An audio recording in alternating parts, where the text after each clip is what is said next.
up at night, yeah. Make all the demons quiet, yeah. We were built to thrive, yeah. I think that we've all had enough. What keeps you up at night, yeah. Make all the demons quiet, yeah. We were built to thrive, yeah. I think that we've all had enough. Yeah, I think that we've all had enough. Sick of dealing with the old plan. They know that we're calling it wrong. You got me like, oh yeah, I think that we've all had enough. Sick of dealing with the old plan. They know that we're calling it wrong. Hey, it's too late to try to go contain it. A generation fueled by creation. We live lives on a small screen nation. We control the airwaves, no negotiation. I refuse to think we need saving. Something good will come from creation. And when we think that the world is too anxious, we'll adapt, evolve, survive, and save it. What keeps you up at night, yeah. Make all the demons quiet, yeah. We were built to thrive, yeah. I think that we've all had enough. What keeps you up at night, yeah. Make all the demons quiet, yeah. We were built to thrive, yeah. I think that we've all had enough. Yeah, I think that we've all had enough. Sick of dealing with the old plan. They know that we're calling it wrong. You got me like, oh yeah, I think that we've all had enough.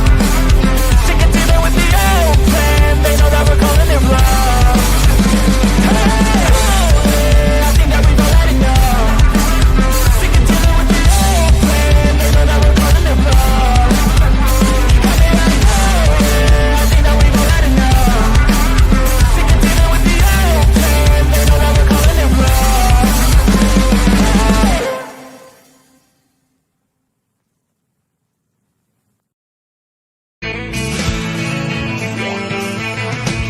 No one told you life was gonna be this way. Your job's a joke, you broke, your love life's the old way. It's like you're always stuck in second gear, when it hasn't been your day, week, your month, even your year. But I'll be there for you when the rain starts to fall. I'll be there for you like I've been there before. I'll be there for you, so therefore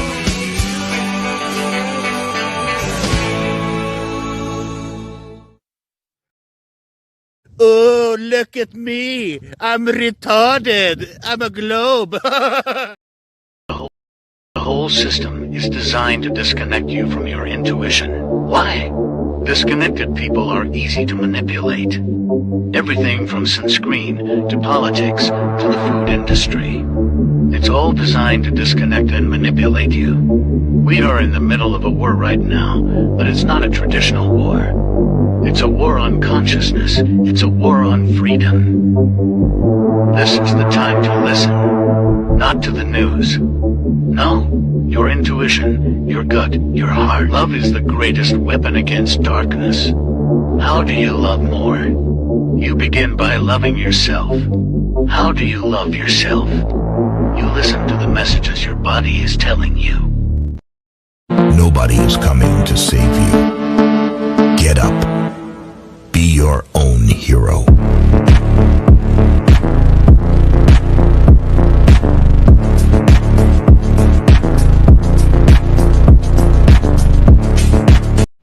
Slaves used to work all day, every day, with no pay. But they got free food, water, and shelter. Today, we work all day, nearly every day, and we get paid. But the money we make, we spend on food, water, and shelter. We're still slaves. The only thing that has changed is the illusion of freedom. I just know we found something so wild of the ordinary. You got me kissing the ground when you saved your life.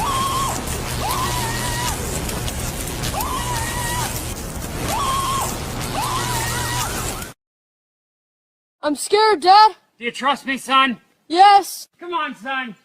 Rule number 1, never trust anybody. Stop! Don't touch me there. This is my no-no square. Gravy make a splash like Pippin. Shit, that's nothing. Splash.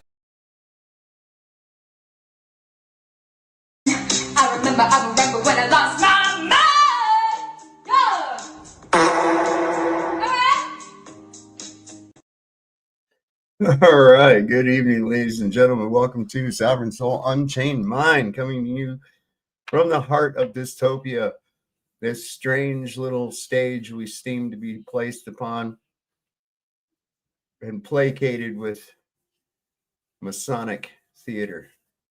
How is everybody doing tonight? It's good to see everybody. I got a couple of people backstage. Got D-Man and Roger back, and we'll bring them up here in just a second. We're going to go through all these wonderful people here. I got Saddle Bum, Carrie Skates, Eldon Bean, Marcy Chan's here, Sarah G. Who else we got? Unindoctrinated. We got Gordzilla. Let's see, CC, Diakinator, Heresy Seeds, Sarah G, Brian Roy, Spyro Graffiti, Gordzilla, Carrie Skates. Let's see, if I said your name twice, it's all right. It don't matter. RPB 69, Peter W's here with us tonight too. Jeebus Crisp, how you doing, my friend? We've got, who else? Sue is here. Heresy Seed. And many, many more. TJ Hoff, Trish Williamson. Look at this. Roger Ledwell. We know we got him backstage. We're going to bring him up in just a second. Let me see if I'm missing anybody. Schneider. I think I got everybody so far. Lumpy Gas in a Vacuum. Stephanie McGuire's here too. All right. Let's see. Mike Smith. I think I got it. Lord Racer. Joe Smith. Boy, there's a lot of people already. There's 84 people. Shit, I ain't going to get through all that. If I didn't get your name, I'll say something witty and I'll put your shit up on the screen there for you. Here's Greg's with us tonight, too. He tends to forget me for some reason. I didn't see your little comment on it. You're probably way up at the top, Greg. You're up at the top somewhere. I got a shitload of messages and everything going on over here. This thing's lit up like a fucking Christmas tree tonight. Something witty. There you go. Very good. He follows directions well. Donald Piasek. I'm saying it. I hope Piasek. I hope that's correct. These Polish last names fuck me up, man. All right, so let me see who else I got. Let's see. There's D-Man. There's Roger. What's happening, guys? What's happening? What's up, Soft? Happy Monday. Yeah, well, I got to get up at the crack of ass this morning and go all the way down to Harrisonburg for that vascular study thing or whatever it was. Well, I thought that was going to be an all-day fucking thing, you know? So I go in there and I'm only waiting probably 5 minutes. And, well, I go in there and they say, okay, your copay is going to be $40. And I'm like, wait a second. Y'all haven't done nothing yet. And they already fucking done nothing, man. What is it, a pay first type thing? What do you guys got going on here? What if you fuck me up and die? I die back there or something, you know? So, well, I should have met my deductible limit with my last ER visit. You know how much that ER visit where they didn't address the problem was? You know how much that was? Well, I say grands. I say thousands. $5,000. She told me. I said, $5,000 for what the fuck? You didn't do anything. So what did you people even do? You didn't fix the problem I came in for, and you just gave me a new one. Did they give you a gown with the cut in the back that your butt hangs out? When I first went in there, they did. All right, so that's $2,500 right there. Yeah, $2,500, $50 a piece for cotton balls or some shit, man. I don't know what the fuck they're doing. Did it give you a gown at least? No. All I did, I went in there today. I thought it was going to be a lot more than that, but all they did was they did some kind of an ultrasound all over around on my aorta area and shit. And God knows how much that fucking costs, right? And that was it. I was probably there maybe 20 minutes total. And then they're going to take the results of that. I have to go back Wednesday and talk to some doctor about whatever the hell they're finding in there. So who knows, man? I'll tell you what, though, that they're a joke. They're a joke. There is no way I can, in my mind of minds, justify the cost of any of that fucking bullshit. Yeah, I'd rather keep my money and die as to go give it to those idiots, man. I swear to God. Just take the light bright and push it up to your neck. Yeah. You can see through it, you know. Refraction. Yeah. There you go. Refractor Gravelax. That's all I'm getting nowadays is refraction for everything. No matter that's all the excuse they got for every goddamn thing. I'm so sick of these fucking guys. You know, I mean, I really am. I really am. I run across him. You remember that little snitty face fuck that came on here with his little signs that time, that Mike Vargas guy? Yeah. Oh, he's been melting again. Incredulity. Yeah. Yeah. Well, of course it's incredulity. That's expected when you profess something stupid and ridiculous. Of course there's incredulity. You know, is that an insult? There should be. Anybody with a goddamn brain would look at it that same way. Like, what the fuck are you talking about, man? But they're stupid little shit that they do, you know, and it's just like, shut the fuck up, you lost, take the L. You know? It's hard to hear about you. It was really funny. Monkey Cat snuck on my show under a different name, and he blacked his silhouetted his picture out, and I didn't realize it was him. But who was it? Monkey Cat Pat. Oh, he came into my stream, and you lied to get in, man. That was just horrible. But he wants to come back on our stream, so he wants to talk. Well, he waits. He fucks around in the chat, and then waits till I announce that. Well, I think I'm going to be getting off here. Then he tries to come up. Yeah. He doesn't really want to talk then, does he? No, he's just trying to be a prick at the end to keep you sitting there longer, even though you want to leave. Yeah. It's like, no, I don't have any desire. If you'd have been here 2 hours ago, fuck, you know, I might have talked to you, but no.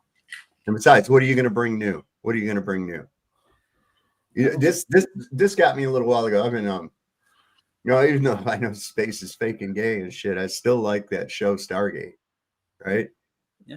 And I'll make fun of like when they have space scenes and shit. I'm saying that's exactly what the ships would sound like in space, you know?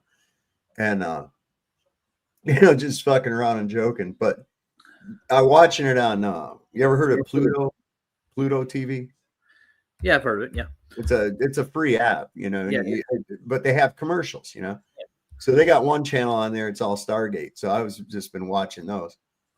And one of the commercials that comes up, and I know that, you know, places don't make just commercials for like Pluto TV. They're put out all over the place, YouTube, what have you. One of them that I kept seeing coming up was a company whose job it is to launch payloads and shit into orbit. Okay. About the fourth time I saw this fucking commercial, I was sitting there going, who is the audience? Who's the target audience for this? Who are they really thinking there's people watching something on TV or whatever that are out there and they go, oh shit, I've been looking for a company to launch my payload into orbit. Thank God I saw this commercial. Release the space dookie. You know what I would send into space? Maybe ashes of somebody I loved. Here, you take this up into the heavens and shoot it off right quick for me. You know? Well, think about the logic in this. You produce a commercial, which is not cheap, right? And the purpose of the commercial is to generate business, right? Shekels, yeah. So who in a television viewing audience is the target part of that audience that for launching shit into orbit? I mean, some guy's sitting there eating cheese and crackers, and he's oh fuck, you know, I've been looking for a company that'll send my payload off into space. No, it's just more. That's more this psychological fucking nonsense. Yeah. People see that and say, "Oh, there's a company that's like Elon, and they launch shit up into space." No, they don't. They just made a commercial and said they do because they don't even expect anybody to call them. Who would call them from watching that commercial? Well, you know, like a groundskeeper Willie would want to send his tools into space. I guess I have no idea. He's at home in his underwear watching Soft TV.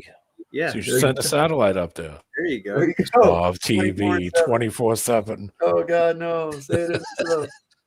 Make you all have to pay me, so I won't do it no more. Hold on, I think I'm getting a call from NWO Slayer right now. Hold on. Oh no. Let her know. Tell him we said hi. Well, yeah, I'm gonna have to go through the rigmarole of hitting the buttons. Yeah, it is him. Anyway, press it. Yeah. That's exactly right, Godzilla. As I got to thinking about that, I was like, wait a second. Is that to generate business? You produced a commercial and play it to the everyday, you know, like what? Yeah, someone send my Kenmore into space. Oh my God, come on. But that's what they do. That's just a more reification of that crazy shit. I found a really wild thing. I was going to show it the other night, but have you heard about this shit about how Hillary was involved with that ransacking and securing of the Baghdad Museum, and how they were specifically looking for the resurrection chamber of Gilgamesh? And No, have you I ever didn't heard hear any? anything. You ever heard any of that? I'd heard some shit about that, like for the last few, I guess since the Iraq War, when they looted that thing, there were people making noises about it. But I found a little video about it. It says, what were we really doing in Iraq, and does Hillary Clinton practice or have occult ties? Well, the answer to the second part of that is yes, 100%. She is a very, very evil, literal fucking witch. Okay, there's no other way to put it. I'm not saying that as like she's a mean person, because she is a mean person, but she is a literal fucking black witch. That's just Hillary big cock. Allegedly. LJ says, I remember that. Yeah. So it says, why was an email found from Hillary's own State Department with members of our own government trying to find the resurrection chamber of Gilgamesh, the location of his body, and the location of the buried Nephilim? There are ancient burial mounds all across the United States in which many have dug up and found the remains of giant beings relatable to the Bible and other writings. The Smithsonian Institution has took over and excavated almost every burial mound within the United States and abroad. What did they really find, and why are they hiding it from us? Abraham Lincoln even stated in a speech, the eyes of that species of extinct giants whose bones fill the mounds of America, unquote. They all knew the truth back then, and they know the truth now. They're just betting on you not knowing the truth and why it's purposely being hidden from you for what it ultimately reveals and proves. And this is, of course, End Times Productions put this out, a little thing called the Intel Skiff. So I thought it'd be kind of interesting. We could check it out. Thoughts on that before I do it? What, giants? Could be. It's a possibility. I mean, Andre the Giant was a real person. Well, it's something supposedly supernatural about the bones too. Some shit that I've heard that that they can be used in rituals, and they're quite powerful as a totem within these rituals. Oh yeah, so it's like some kind of ritualistic. They're gonna smoke the bones or something. And there you go, smoking bones. Yeah. Gives a whole new meaning to that. Smoking bones used to mean smoking giants, but for all the wrong reasons. Yes. But, they're doing some kind of ritualistic thing, or they're thinking they're going to put it into like a serum and inject it in their eyeball. Oh God, yeah. There might be some kind of crazy shit. Then they'll go have inject the mummified sperm into their brains or something. Yeah, it's got to be some kind of goofy ass crap that they're going to come up with. And they're saying they'll have kids, and the kids will be 30 feet tall. It's got to be some kind of thing to it. She's a sexy thing, boy, I'll tell you. Oh yeah. We know that in the Podesta emails that were leaked, there was an email in there that was associated with Hillary Clinton in which she was conveying an interest in the body of Gilgamesh. So I think that that's anecdotal, but I think that the occult, members of the occult, and I think that Hillary is a member of the occult. The secrecy surrounding giants is kind of baffling to me. On one hand, you can understand why conventional archaeologists would keep it secret, because it just blows their theories to pieces. We know that Colonel Powell, for example, who's I believe the first director of the Smithsonian, he knew about the existence of the giants that were being discovered in the mountains of America because he wrote a letter to his friend.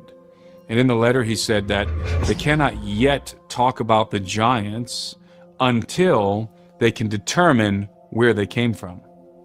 And the reason why the origin of the giants was so important to Powell is because Powell was an isolationist.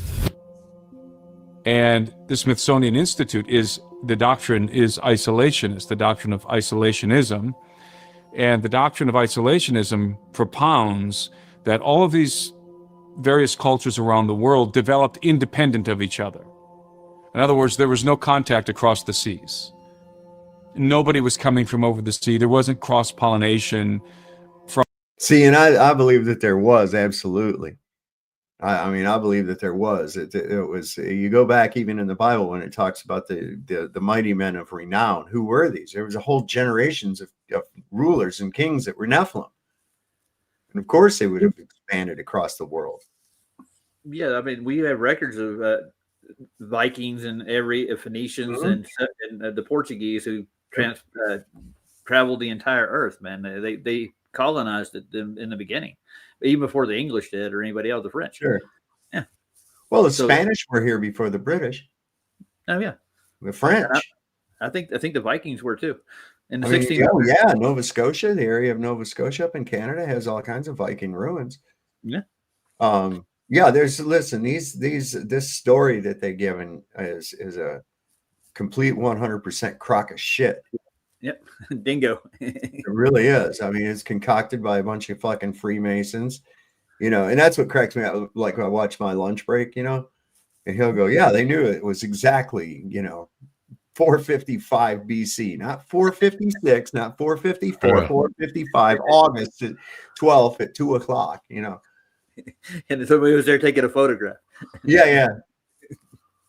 Like, by the way, Jalen's being transferred tomorrow. He will be get in hold of me or anybody else, but he wanted to say what's up to everybody, and he appreciates all the comments and stuff in his chat. Except for the trolls, he doesn't know about those. Yeah, but, well, fuck him. I think he takes care of that. How long's he got? He didn't give me a date, but he's leaving to be transferred to like a main prison. I think it's where he's got to go in. They got to book him and they process him. He's going through that tomorrow. So, oh shit. He's in a county lockup now. I think right now. Yeah, until they push him someplace. Yeah, once he gets someplace, it won't be as bad as county. I can tell you that now. Well, I've been in county. I did 6 months in there, man. Oh man, I didn't sleep for like 2 months, man. Literally. So if he's being transferred, he got more than a year. No, I'm pretty sure he did. Yeah. I'm not going to pry unless he like volunteers. Right. Well, yeah. That's how the system survives. Yeah. About that shit. Yeah. They're milking you, and they're probably getting paid for having him in there. Oh, they're gonna retire millionaires. Yeah, kidding me? They'll live in mansions for the rest of their lives. Yeah, I agree, Carrie. They do look like photo shoot. Even the pictures that you see that Matthew Brady took at Gettysburg and whatnot, those are all staged. That sharpshooter in Devil's Den that they show, he's in another photograph laying on his back in another area. They drugged that same guy there and stuck him and propped him up in that sniper's nest, or what they said was the sniper's nest. Yeah, the whole thing was fucking staged. That's funny. From other cultures. In other words, the ancient Egyptians weren't cross-pollinating with anyone in the Americas. Everyone developed totally independent of each other. These are the pillars of modern archaeology and the conventional historical narrative. Isolationism. That's a problem. If you're finding red-haired giants all over the world, obviously these guys are migrating from over the sea. And they're coming from somewhere, and that somewhere happens to be the Middle East. And probably Sardinia as well. Most likely, I think Sardinia is the hub, was the hub of post-flood giants. The Vatican has actively been paying people in Sardinia to uncover and destroy the bones of giants. And they have for a long time. There was a lot of them on what they call Sardinia.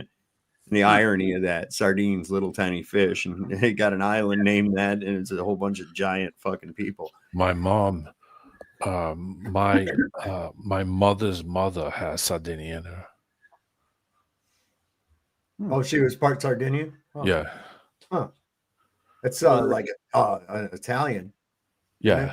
She's her father's Sicilian. Yeah. From Sicily. Ah.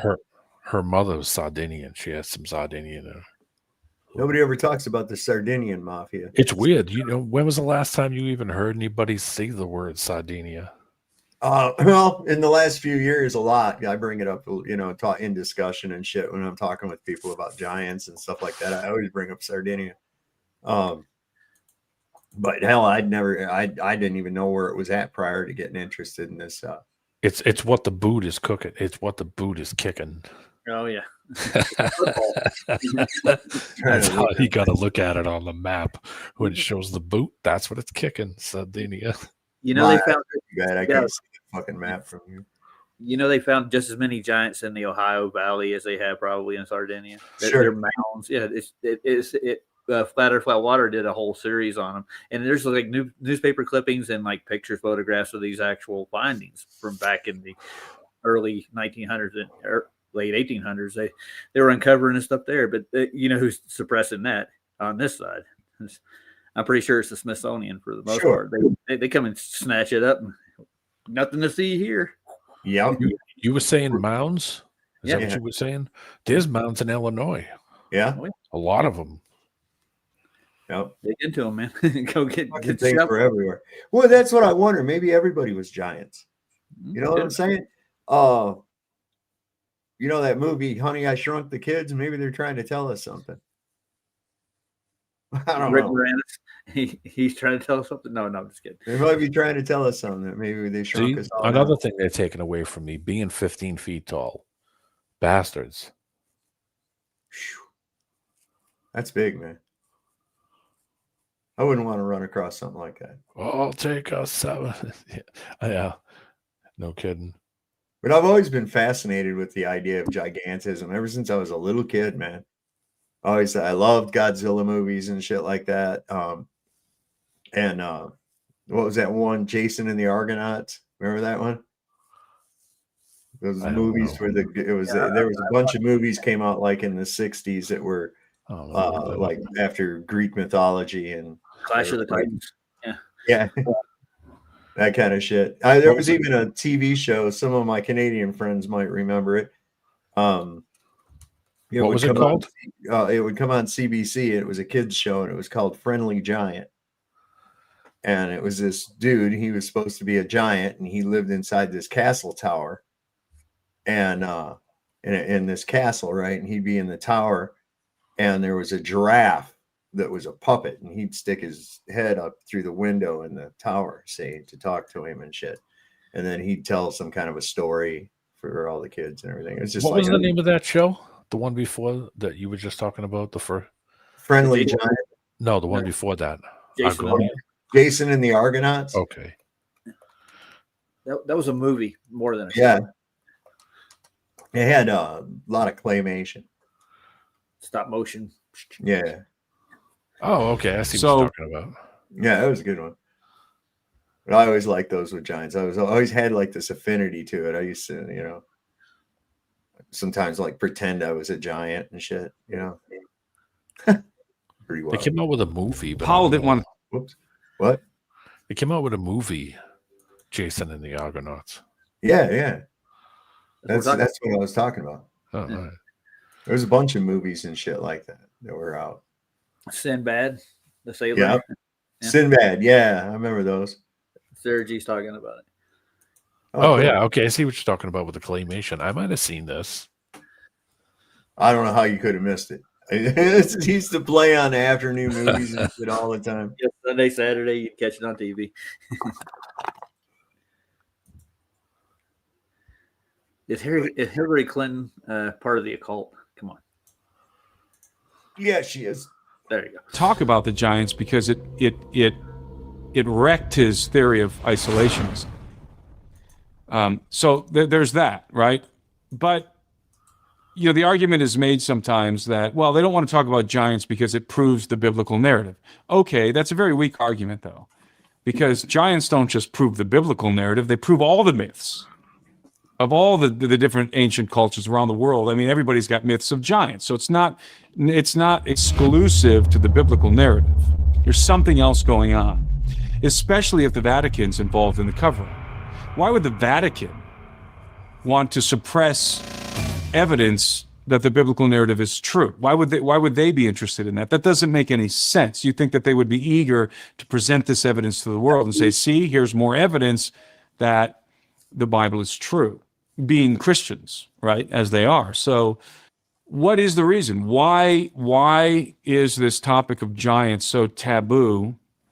And why has there been what I believe is a historical and systematic cover-up of the existence of giants? Why? Well, the only thing that makes sense to me is that the occult is involved here, that the mystery schools are at the center of this, that the bodies of giants are being used in a very specific way, that there's a purpose, and that they don't want people to know, for whatever reason, they don't want people to know about the existence of these giants, because there's something about them that's deeply entrenched, that's deeply intertwined with the mystery schools. It's part of a ritual involving black magic. Black magic. Black magic only works on the rookie. I mean, are they using the bodies for ritualistic purposes? Probably. Are they worshiping? Are they venerating these bodies? Probably. Are they harvesting genetic material from them? Probably. That's a much better explanation than, well, they don't want to prove the Bible is true. That, I think, that it's a much more plausible explanation that they're harvesting something from the bodies. They have a use, they have a function, and whatever that use and function is, they don't want anybody to know about it. There's probably a black market that exists for these relics related to giants and other things as well, relics related in general to the antediluvian world, and oddities in general. I mean, out of place artifacts, rather. I know there's a black market for that. So, that's something I never thought of. There might be, black market for anomalous archaeological items. I'm sure there is, actually. For study and experiments and advancements, as they would say. Or they might not. They might already know what they're for and able to use them. I don't know, man. Yep. Why do you think they went to Iraq the first time, right? They were collecting artifacts when they got done. You remember? Well, destroying them. The museum just happens to get looted. Yeah, I think it happened during the Mustache Man's time too, didn't it? There were museums. Yeah. The Louvre. Bolton. Well, no, I think they were looking for like certain things, like the Spear of Destiny and a few other things, the artifacts. Oh, yeah. The SS were looking for. That's LJ. I don't put anything outside the realm of possibility. Some of them do look way too much like a body than a bone. So maybe there was a Medusa type character that could turn things to stone. I don't know. Maybe the Greeks were onto it. They knew about it. Could. Well, look at their legends of the Titans and everything like that. And the Colossus, the Roman Colossus in Alexandria. Yeah. They had to represent something. The same with the Statue of Liberty, the Unchained Lucifer. Yeah. Yeah. Standing there right at the entrance to Babylon the Great. Oh, yeah.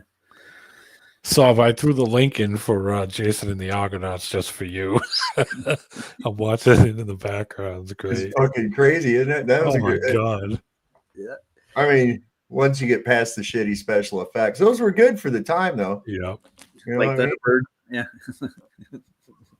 It was enough that you knew it was fake. It wasn't going to freak you out totally, but it was enough to keep you intrigued. I like how they're showing him in the water and there's like models of the ship in front of him. Yeah. Looking so awesome. Oh, they're fucking great movies, man. The scale is way off, isn't it? Well, it's just, it's the effects that they have to do. It's interesting to see how they did it back in the day, Use foreshortening a lot. Yeah. Yeah, I took some trick photographs like that a long time ago when I was in school with a friend of mine. And I had this little toy tarantula, and I put her down some rocks and shit. And then I had him go way off in the distance, and I angled it so that it looked like he was getting attacked by this giant spider. It was pretty cool. I threw it in there for you on the side so you can Yeah, look at it all the time. It says best scenes, so it's all the best parts of the movie. Yeah, I just look at one of them with the statue that comes alive. It's like, Yeah. That's bad, dude. It's too choppy. But They actually are on a real ship at certain points, and you can tell that they're on a real ship, like they're on the ocean, they're on the water. Right. But Well, there's see, other that's ones where how it's they like a do. model. That's how they do movies. They film different scenes at different places, and then they cut it and splice it together. Yep. Just like they did the Final Experiment. See, no, it's not an experiment. So it's the final foolish. Whatever the fuck it was. We're finally rid of that dumb fucking Duffy guy. Thank He's God. not coming back. No, he's not. Good. Thank God. Probably going to prison. One can only hope. If there's justice, he will.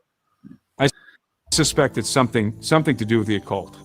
I suspect that the cover-up of giants, the primary reason,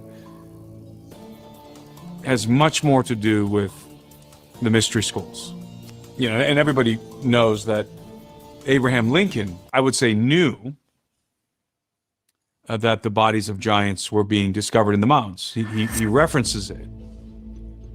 That ancient race of giants, I'm paraphrasing, whose remains can still be found in the mountains of America, something along those lines. Abraham Lincoln, that was a definitive statement by Honest Abe. And so I don't think there's any doubt whatsoever that the bodies of giants were being discovered in the mountains of America, just like they were being discovered all over Sardinia. I think in some sense, and I illustrate this in the film I made about this, Holocaust of Giants, that in my film Holocaust of Giants, I draw a correlation between Sardinia, the situation that was happening in Sardinia in the 19th and early 20th century, and the situation that was happening in the United States, namely with the Smithsonian cover-up of the remains of giants that were being discovered in the mountains and elsewhere in the 19th and early 20th centuries. So, Sarah, is Shiva still a thing? I think he's got to the point where he showed his ass so much nobody even fucking likes him anymore. You know? Yeah. I've talked to Shiva. He's an idiot. He is. He's not very smart at all. He's not a critical thinker. He's really a stupid person. I've talked to him. You talking about the PhD? That's it. Dr. Shiva? Yeah. Yeah. It didn't seem like he was a sharp tool. No, he's an idiot. Yeah, I talked to him. I was like, wow, you're not even close to what I expected. You thought you were going to talk to somebody who was actually going to take the scientific method actually seriously. Yeah. He's dumb as a box of hammers, man. Oh, yeah. Anyway, he created an email. He created an email. I can go do that right now. Do they get paid the same? Come on. Yeah, I don't know what's up with that guy. But I don't even see him on anybody's shows or nothing anymore. Nobody cares about him. I think there's a very interesting correlation there. Both America and Sardinia, for whatever reason, both of these areas were littered with the bones of giants. Don't you guys remember? Don't you guys remember? It's This website, WikiLeaks, and who is Hillary Clinton? Hillary Clinton drink the blood of children? I'm pretty sure it was Gilgamesh. Gilgamesh. You guys remember that? We know that in the Podesta emails that were leaked, there was an email in there that was associated with Hillary Clinton in which she was conveying an interest in the body of Gilgamesh. So I think that that's anecdotal, but I think that the occult, members of the occult, and I think that Hillary is a member of the occult, have an interest in the bodies of giants. I think there's something very nefarious happening. I do believe that the late Tom Horn once related to me a very interesting story in which, and he's talked about it publicly as well, but he told me the details of this story while I was staying with him at his house in Crane, Missouri, and he told me that he had obtained images from the invasion of Iraq, specifically from an operation that was happening at the museum in Baghdad, the History Museum in Baghdad. And the images depicted specifically some very large sarcophagi that were being removed from the museum and loaded up into Chinook helicopters. And that after Tom, those of you that don't know, the Chinook helicopters are those long banana looking things with double rotor on them. Yeah. They're like a freight helicopter. Yeah, they rattle like a goddamn shit, man. I rode on one, man. Fuck that. You didn't like it? No. You can hear every rip. I mean, the thing rattles like a fucking, it's terrible. It's a most. They got to be stable though with two rotors, man. Think about it. Blackhawk's the smoothest I've rode in. I've never ridden a helicopter in my life. Only ridden a Cessna. I didn't have a choice. I've been in a few. I didn't have a choice. Oh yeah, I know. They were like, "Get on, yeah, get in the seat, get your ass belted in." Mm-hmm. Grab, man, that gun. Fuck you! Yeah. It's right up. Man, that gun. Oh shit. That's some scare. I don't like being up in shit like that either. If the door's closed or whatever, I'm good. But I don't want to be sitting there by that open door. Well, you know, some of those old boys rode those hogs in Vietnam. They just sit there in the open. Yeah. And they enjoy it for some reason. I guess they get off on it. Well, I know people that do all kinds of weird shit that they like too. There's people out there that go and purposely find meth so they can be fucked up for the rest of their life. Yeah. Never did understand that one. Nope. So I was worried here recently. My friend Johnny, I was like, I ain't heard from him in some time. You know, what's really good? What's going on? So, finally out of nowhere, I think my wife messaged him and shit and said, "Where you been?" He's, "I'm probably going to jail tomorrow." Like, oh shit, what's going on here now? So he's got himself jacked back up into the legal system again. I'm like, bro, you just can't stay out of jail. You just can't stay out of jail. It's not like he does anything really bad. He just does shit that ends up fucking him, you know? Yeah. I got a friend like that. His name's Kenny. He would always run into trouble. He didn't really do stupid things, but the stupid thing is that he would head toward it. Like, it's coming at me. Yeah, next yeah. thing Yeah, I had a friend that was like that. He was a train wreck. Everything he did. I told the dude one night, we were sitting here, and I told him, I says, "Dude, you know your life is the embodiment of a country music song. Every bit of it." And I started singing it and making up this country song about him. And I said, "See there, and the only thing missing out of that fucking song was a train. And I'll be goddamn if we didn't hear the train whistle." Just as I said that, I was like, there it is, right on time. You know, your train's coming. My point. Yeah. And he was laughing his ass off. He goes, you're right. It is exactly like that." And I says, "Well, stop listening to George Jones, you dumb fucker." Oh, well. Well, yeah, country's got its own soul, doesn't it? That's what I think about it. My lawnmower gets about 35 miles a gallon. Does it? 35 miles worth of cutting grass. Man, I'll tell you what, I've been pretty much pretty well pain free. Haven't felt bad or anything. So I got to go back to the guy tomorrow he's going to go over all the results of what they did today. And I told Mike, and oh, bless his heart, he's got to put his dog down. He wanted the number for the service that I used because I think he wants to do it at home too. So I gave that to him, but I told him, I said, I'd be ready to go back to work Thursday. So hopefully we'll see what happens. Yeah, good. About the time he gets called in to have his fucking knee replaced. See. Now, can I inquire how much they charged you for it, for the service? Total $500. That's not bad. I paid $250 to put the last one I had down. She had a tumor in her throat. She couldn't breathe. You know, that's what was wrong with Brandy. She had a tumor in her gut. Yeah, that's what it was. That tends to be a lot of dogs get that, and the vet I talked to, he's like, it's more than likely a lot of the foods you get for the dog would cause that. Yeah. So that's it's unfortunate. It was worth it to that much extra because you know how a dog already gets when it's going to the vet, right? They don't like that. They don't like it. They go to this place. It smells strange. There's all these other animal smells and everything like that. People they take it for granted how traumatic that can be. And I wanted Brandy to go as peacefully as possible around everybody that she knows in her familiar environment, and it was great. I felt really good about it. Nice. And now she's buried back here in the backyard, and it's kind of strange around here with only having the 4, or 3 1/4, I should say, with little Cece. She's so little, but yeah, it's kind of weird, and I wake up in the morning, I expect Brandy to be on the end of my bed, and she's not. That's an empty spot in your life, isn't it? But I mean, the other dogs, how are they dealing with it?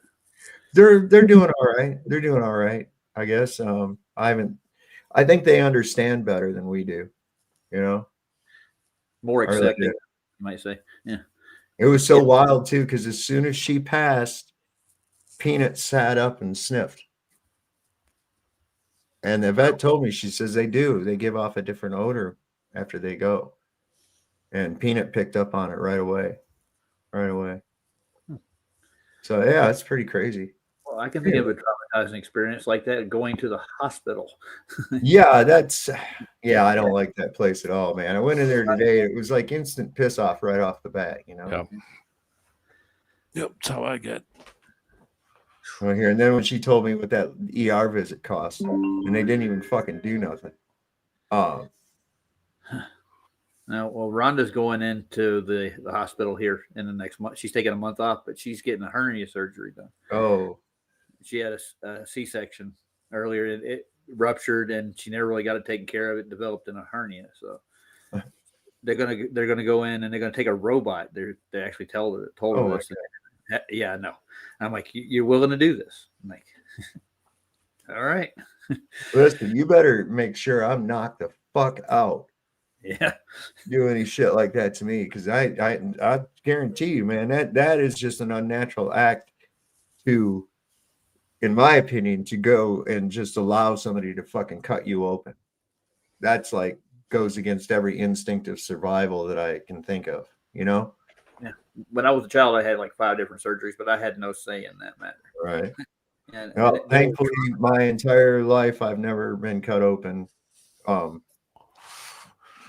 surgery anyway.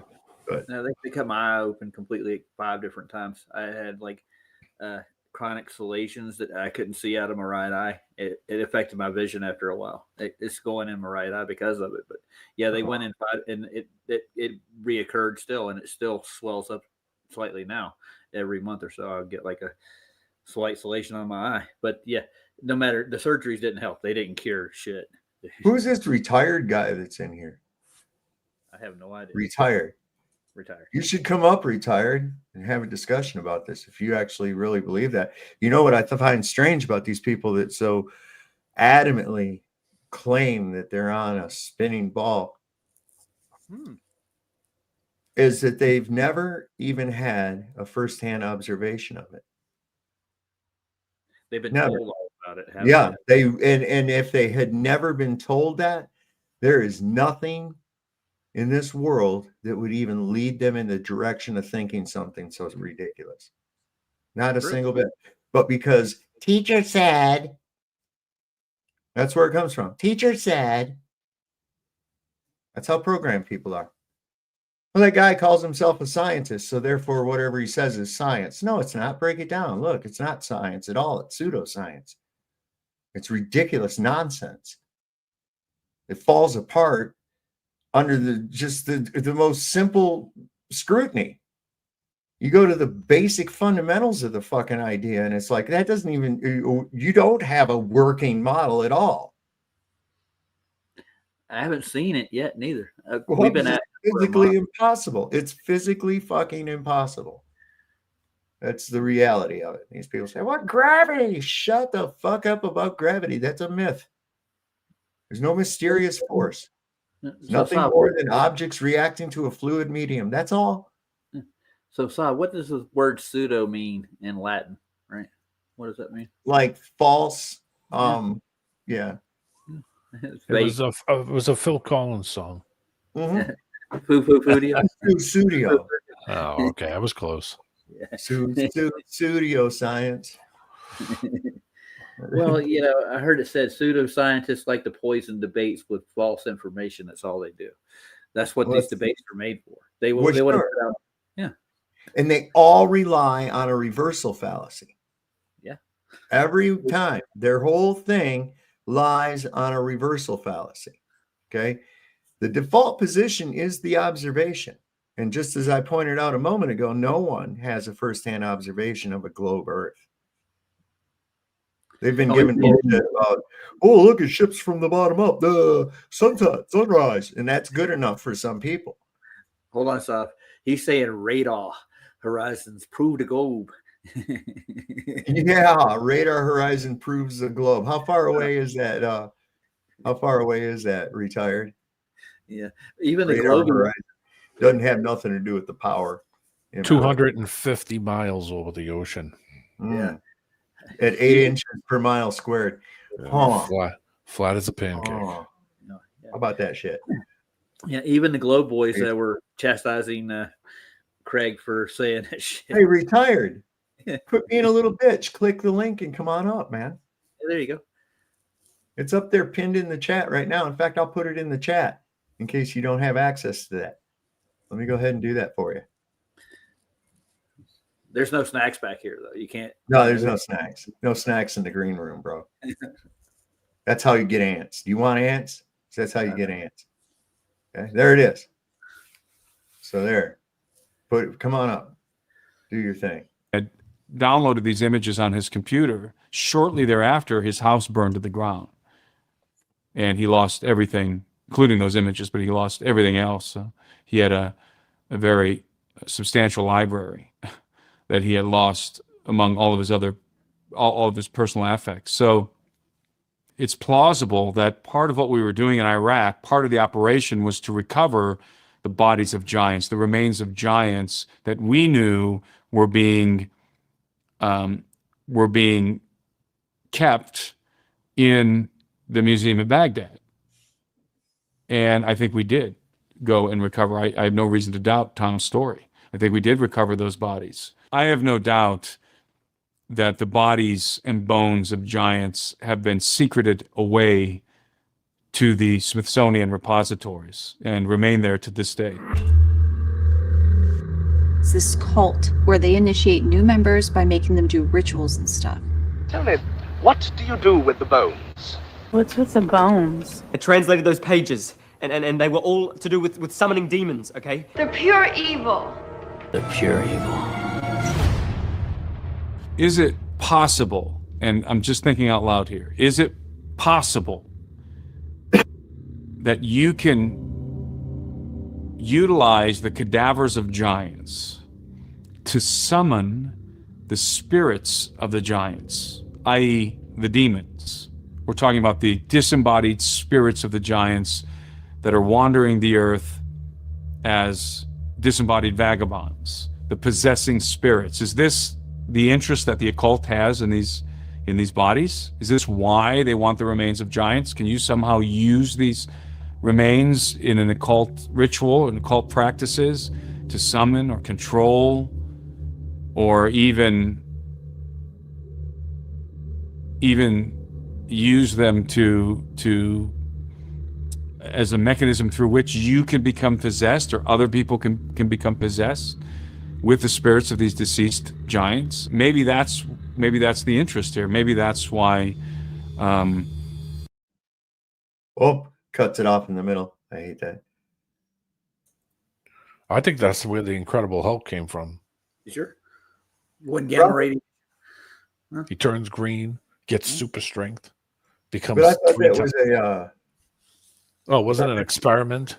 Yeah, it was Dr. Banner who was experimenting with gamma radiation. He got an overdose of gamma radiation, and then when he gets angry, he turns into the Hulk. The adrenaline triggers gamma radiation. It's in his bloodstream, and you just boom. You wouldn't like me when I'm angry. Did you watch the series? I used to watch the series. That was the TV show. Yeah, Ferrigno. I always like that. I always like that sad walking away music. Yeah. He'd be hitchhiking. He's got his bat. He's got his knapsack, his bindle stick, and he's walking down the road.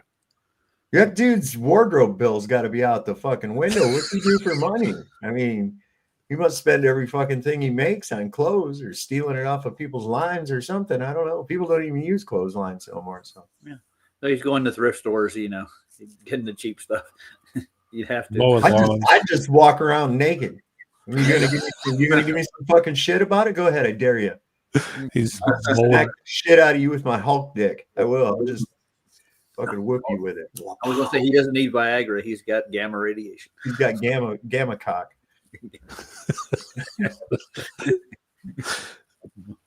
I think retired is not going to come in. I think he's just talking crap. He read something on Wikipedia or he watched something on McToon's channel, and he said, "I can go over and teach these Swerves a lesson." Yeah. Are people still watching McToon? Really? I guess. Wow. Well, there's no accounting for taste, I guess. No. You know what I'm saying? Wow. I was looking the other day just for shits and giggles to see what old Craig's been doing on his lives, Oh, have you heard from the sheriff yet? God bless him. No, still nothing. And I've even talked to the mayor today, and I didn't hear. He didn't even say nothing about it. Oh, by the way, one thing that Monkey did say when he came on my show, that you are a felon, by the way. I'm a felon. Okay. Absolutely. Yeah. Okay. Well, he told me to look it up. You know what? Whether I am or not, guess what? It doesn't make the earth a globe. No, it doesn't. No. So no, but I mean that's all they got going, and I'm going to tell everybody you're crazy. I'm going to call the law on you. I'm completely on the other side of the world. Well, unless they know the intricacies and the details of such so-called felony, it's of no consequence. So that's how that works. You see, these people think that they know everything about the law and all this other shit. They don't know fucking dick. They don't know dick. And that's why it cracks me up when one of them gets jacked up into the system and shit, because they think it's supposed to work a certain way. And it's like, you're fucking retarded, dude. Yeah. Where do you think you're at? Yeah. Going there yammering about your fucking Constitution. You're not under the Constitution. You let them rightfully assume that you were a slave under the corporate rules. See, you gotta get out of that right from the get-go. Then you can establish jurisdiction, which they will have none. No. Really neat thing. UCC 1-308. So being a citizen is not everything it's cracked up to be, is it? Being a citizen, that's, they make it sound like it's a good thing. Yeah. Okay. What does the word really mean? It means slave. That's what it means. You're a slave of the corporation, corporate fiction. Fuck all that. Well, it's a title. Some people, well, I'm a citizen here in this county. I'm a citizen of the county of. 14th Amendment just made everybody into slaves. That's all. That's all. It makes you more patriotic, Saab, if you actually proclaim your citizenship of the United States of America. What is patriotism, though, but a form of Stockholm syndrome? Mm-hmm. You love your colors. You sit there and bitch about everything the fucking government does damn near every day of your life. Nobody's ever happy with what they do. They tax the shit out of you. They hassle you. They economically terrorize you. And then, boy, when they call to you, you just run there like you're some kind of a fucking puppy. Yep. Sick shit, man. I don't have any goddamn loyalty to this government. Not one fucking bit.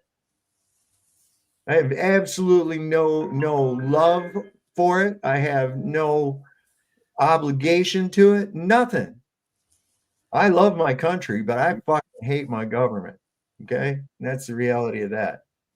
People don't know what to make of that. They don't know what you don't like a president. No, you should respect the office. No, it's a tyrant in chief. Fuck him.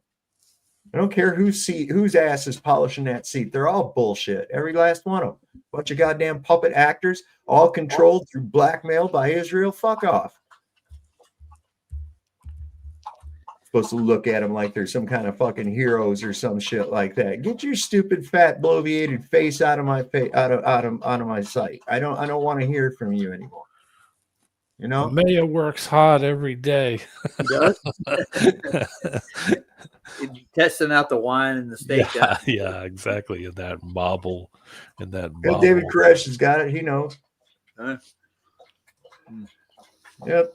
I got no loyalty toward this fucking government or any other form of government. Government is slavery. It's tyranny. The few, it's a great fiction by which the few seek to live at the expense of the many.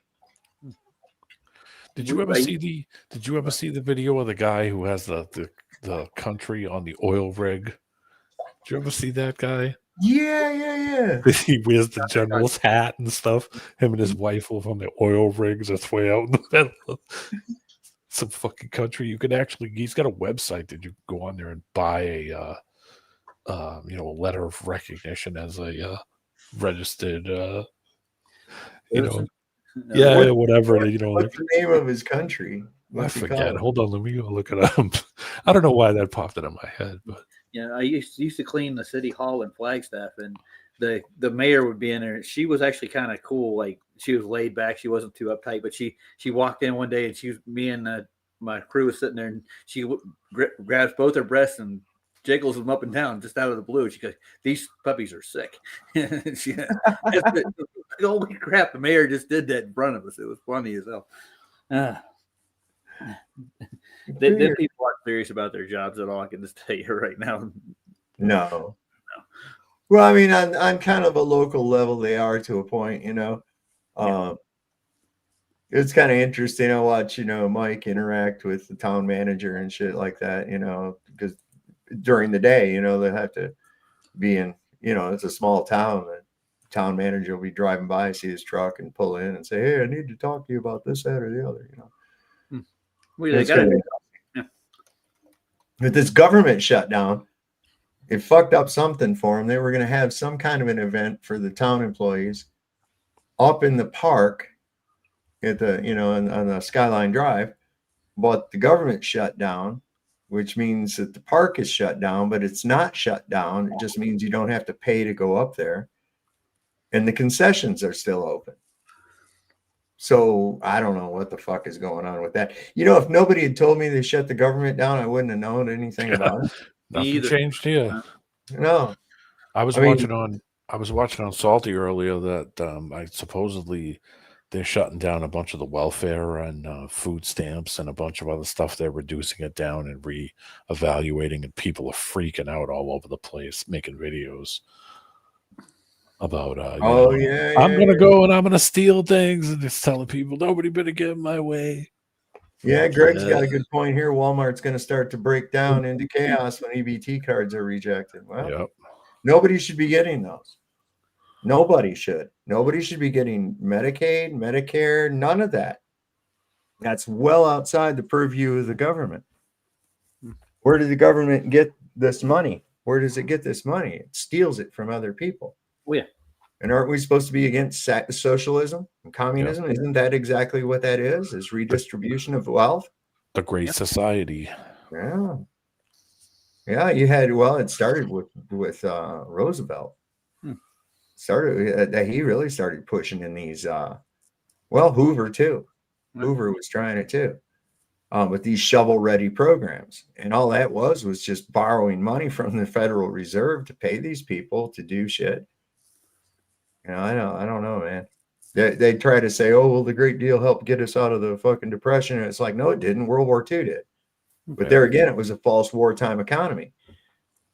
They took half or more of the workforce, put them in uniforms, and then they converted all the factories over to supporting the war effort because we didn't have a weapons industry.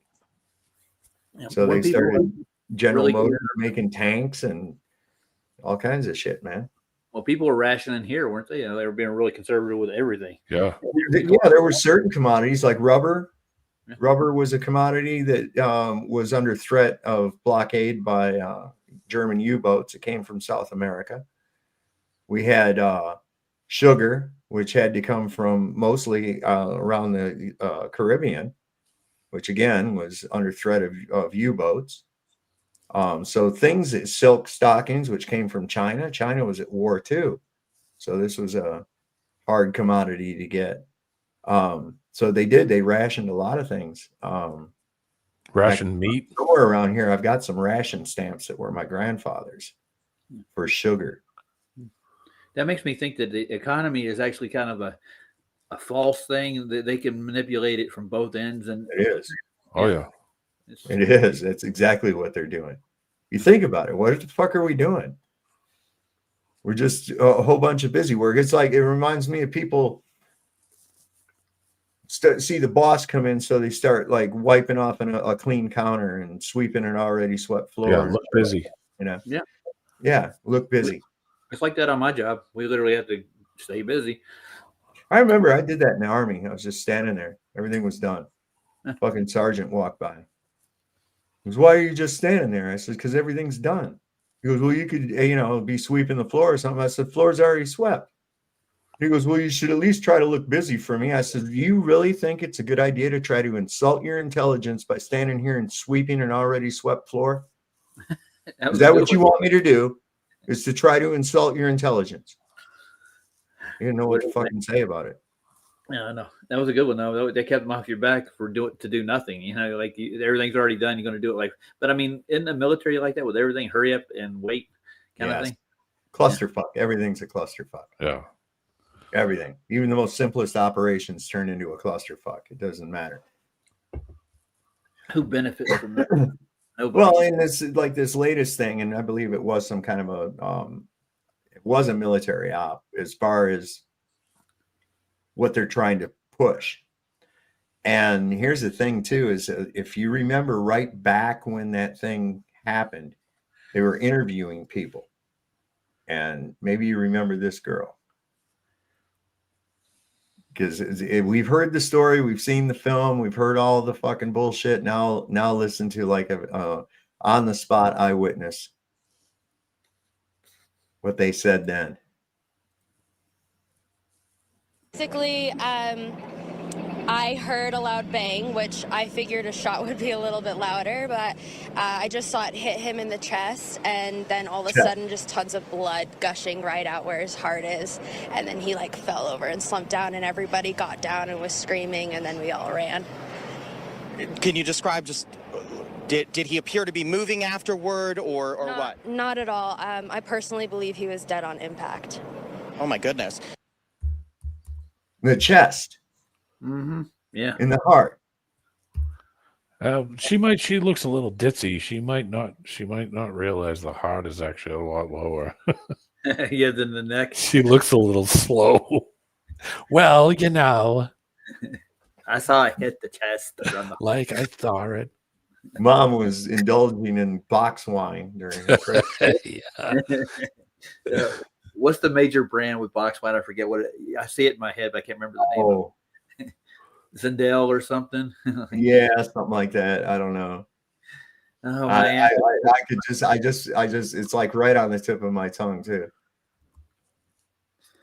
I used to fuck around with my kids like that and tell them, I say, no, we'd come over here. I said, no, don't bother grandma. She's only on her second box of wine today. Okay. And my aunt, she gets 2 or 3 boxes when she goes to Costco. That's the first thing she grabs. Box wine. Yeah. I don't think I've ever drank wine from a box. Neither have I. I don't think I was an alcoholic, man. I wasn't too picky on where it fucking came from, you know. As long as it got you lit, right? That's it, baby. I mean, do they have box vodka? Box tequila? They got that aristocrat, boy. That's the good shit there. Yeah, I had a girl come to work to cover the night shift, and she's like, "Don't ever drink vodka." You can tell she's heaving. You know, it's all right, honey. We've all been there. I'm sorry. Yeah, Franzia. There it is. Oh, there it is. Franzia. Oh, yeah, Yep, that's I right. looked Yeah. it up. First thing.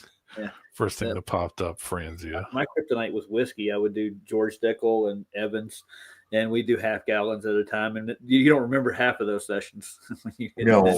Vela is the other one. God, we've got a few wineries around here. These people, there's a couple breweries have opened up around here too. Do they wear overalls? I don't know. I don't go there. I just know. Oh, look, there's a brewery. I mean, I don't even have even the slightest inclination to want to drink at all. You know, I mean, it's almost like a revolting act to me, which is amazing. It's amazing that I never thought I'd think that way. And here you are. Yeah. There, but by the grace of God, go I. Well, Anna Kasparian ain't holding nothing back here the last while, is she? No, she has not. Not a bit. Listen to this shit. I don't trust the Israelis. Yeah. You've been dealing with death threats. Yeah. And I think recently was specifically coming from like the Canary mission side. Yeah. How are you navigating all that? I'm navigating it by getting more aggressive and covering Israel on the show. They can off. Okay, I'm an American.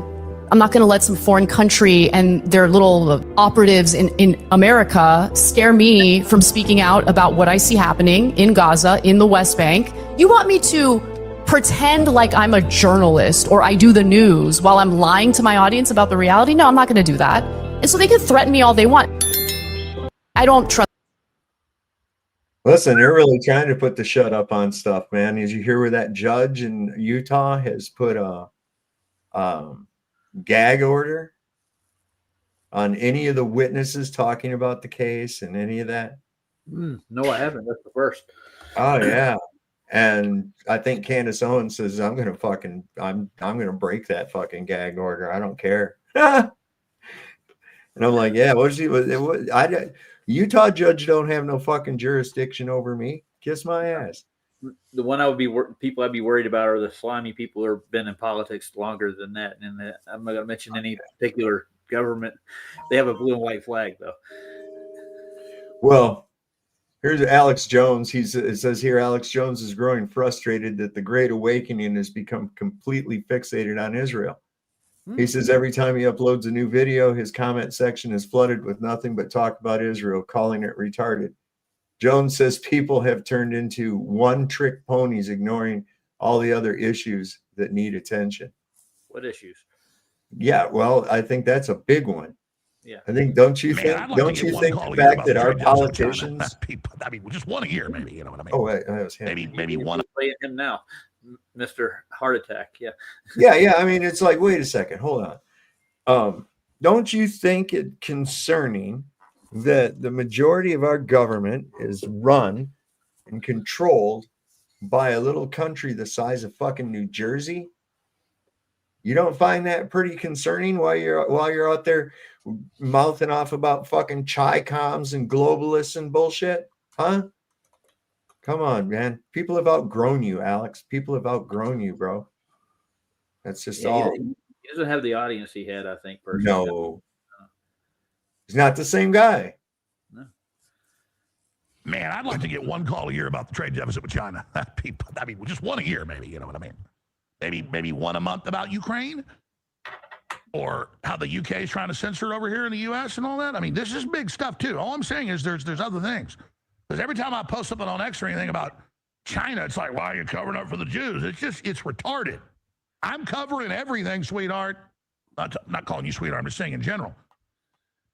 Because there is an awakening, but so much of it is only on Israel. And that's good to have the awakening, but man, folks have become one-trick ponies. Well, not me. You're going to get it all. And if I forget to say something, you can call in. Not me. I'm going to talk about other people and shit because my Jew masters will get mad at me if I don't. Fuck him. I get so fucking sick of him. Him and people like him. It's so obvious that they're trying to shut people down and shut them up. Oh, don't talk about that. You know, like, no, bullshit. This needs to be talked about. You've run your goddamn Holocaust bullshit on us far too long. We're not going to shut up anymore. It's all.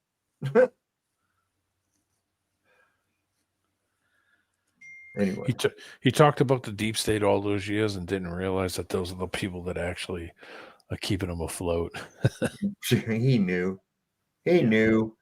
I got to looking into him, and his wife was a fucking small hat. Damn near every one of his sponsors and shit were fucking small hats. I was like, come on. Get out of here. His family's government. Yeah. Father is. Yep. Gatekeeper who has let the gate slip. The old hat. Time to go. How many coincidences can one story have? How many internet searches are linked to Israel or DC and to the exact names and places involved in the Charlie Kirk assassination? Yeah, have you been down this road about the IP addresses of these unique searches? I have not. Oh my God, yeah. All the surgeons at this hospital that they bypassed a closer hospital to go to. The medical examiner who was replaced with another one. Yeah, and listen to this. This is nuts. How much of that do you have to see before you realize that this entire story is a hoax? Before you realize that one group of people, that one fake country is at the center of everything relating to the Charlie Kirk assassination, and that's Israel. That's who did this. That's who you're looking for if you're looking for the truth. And as you keep peeling back the layers of this onion, everything gets disturbingly close to Charlie Kirk. It becomes painfully obvious that that man was betrayed by people that were very close to him. The closest to him, in fact. Including his wife, Erica, who boasts her own massively deep ties to Israel, including Israeli stalking and propaganda campaigns run using geofencing. Erica Kirk's mother, Lori Fransby, sits on the board of a Christian geofencing group that's controlled by the Israeli Ministry of Foreign Affairs. Jesus Christ. It's called Superfeed Tech. Look into it yourself. It's a foreign for-profit organization that steals voter information. It steals personal data from American citizens. And there's another Israeli organization, much like Superfeed Tech, closely linked to Turning Point USA. Can you believe it? It's called the Havas Media Network, and we have their FARA registrations right here. Remember, these are the people that are helping Turning Point USA and a bunch of Israel First fake pastors spy on Christians on behalf of Israel, helping them harness your data and then turn it over to a hostile foreign regime. There's Locke. Oh, yeah, there he is. Wow. They can target you with pro-Israel propaganda, with Goyslop. If you go to a TPUSA event, if you go to any number of TPUSA connected churches, especially across the southwestern United States, you're going to be spied on. And then you're going to be targeted with Israeli propaganda. If you went to Charlie Kirk's memorial service, it's already happening to you. That was one of the biggest honeypot Israeli data mining events in all of world history. And patriotic Americans were goaded into showing up and surrendering their data and their privacy by way of the public assassination of Charlie Kirk. It's disgusting. This should be and is a wake-up call for millions of people, and the fear of that happening is exactly why Israeli-controlled U.S. law enforcement, Israeli-controlled Turning Point USA have gone to such great lengths to hide footage and stifle eyewitness testimony. The idea that Charlie Kirk was assassinated by the left, that's a controlled narrative. It's a type of narrative that's designed to pit Americans against Americans. These and their property, also known as your government, and all of their 7,000 shekel influencers, they want you to believe their narrative. And this is true among even so-called truth seekers. There's been an embargo on this microphone story. They don't want to talk about it. Yeah, still going by the narrative that he actually was killed. Yeah. Where's he buried? Yeah, I don't know where he is. I have no idea. Where's he buried? Where was the funeral? Come on.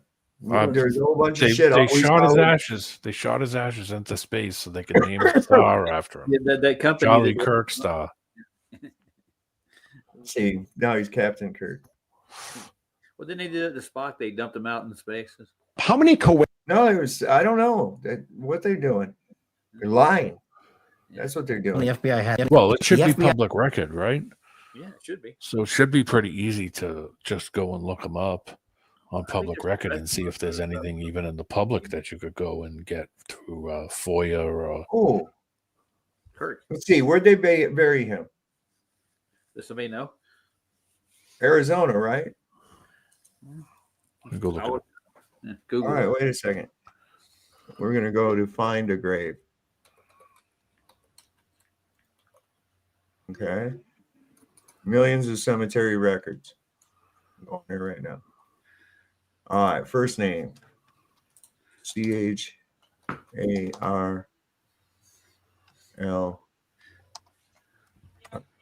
And Kirk. Do you guys know the year he was born? It was 1990 something, wasn't it? No, I'm not really sure. I've never looked it up. Well, let's go to. Oh, okay. I found it. Found a grave. I got it. Okay. It's in private chat. 2025. Yeah, I'm on it right now. I'm just what was his birthday? Was It was let's see, 14th of October 1993. What I'm seeing here is it's unknown to everybody with the family. They keep it disclosed. Info not disclosed by the family. Yeah.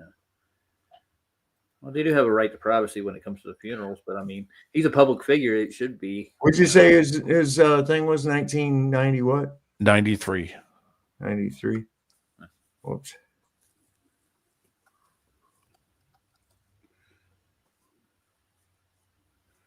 Oh, okay. No matches found. Yep. So he's, there again, that's kind of weird. Why there was no funeral? We didn't ever see any kind of a funeral procession, did we? With a bunch of cars and nope. You see more for a fucking beat cop than you did for this guy. Well, they have to register with the state. It's as a death. So I think the only way you could the only basic info would be the death notice. You know what I mean? Like the notice that they have to put that he died. They like a coroner's notice. That's public. Yeah, you'd have to probably go through. They're not going to make it easy. No. It'll be FOIA'd, or they just won't fill the FOIA at all, and probably not even respond to you. They buried him with the Sandy Hook kids. Yeah, and there were Sandy Hook kids. I didn't know. I thought it was closed. Yeah. Yeah, that's what I looked, and there was no record of anybody, no graves for Charlie Kirk. So they wouldn't have to pay for a funeral. They could just, blow this off as. Let's go. Yeah, no. You don't have to spend any money on a fake funeral. I mean,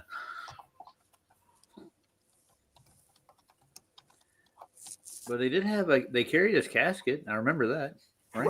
They carried a casket. Yeah, that's what they said. On the search, I said, "Where is Charlie Kirk buried?" Charlie Kirk's burial site remains largely private as family seeks to maintain privacy. While it has been reported that he was interned at the First United Methodist Church, Columbarium in Phoenix, Arizona, this information has not been officially confirmed, and the family has not disclosed specific details about the burial location. There have also been rumors and public inquiries regarding his burial, but no definitive answers have been provided, which is pretty fucking weird. Yep. Well, I mean, if he's actually dead, it's not going to matter if you knew where he was buried at or not, does it? I mean, no. That's ridiculous, man. It is. So, and we never did see him in a casket. All we saw was her mourning over his hands, which looked which looked like crash test dummy hands. Yeah. He's made it out of silicone, but they got an excuse for that too. Like they had a mortician go on and said, "Well, that happens when we embalm a body," and I've seen people embalmed, and it doesn't really look like that to me. No, my aunt didn't have a tan. No. They're like, yeah, let's put a spray tan on so they look like they were in Tahiti. Well, that was Trump's contribution. He gave some of his with the orange skin. Yeah, exactly. That's like spray tan. That's like he goes and I had a friend die a while back. He was a mechanic, and his hands still had all the little nicks and cuts in it, and even grease that didn't come out. That was under the skin. Like you could tell it was real, actual hands. That shit there didn't look fucking real for nothing, man. No. Maybe they sprayed him with a peel. They may have, yeah. I had had an uncle in the family. He passed away, and his wife made sure they didn't do anything to his fingers and his hands, and made it look like he was a working man. He still had dirt under his fingernails when they buried him. And I went right up to the, yeah. So I just wanted to show you something that hasn't aged very well, especially with this, in light of what's going on with this preposterous story they're trying to float with this Charlie Kirk shit.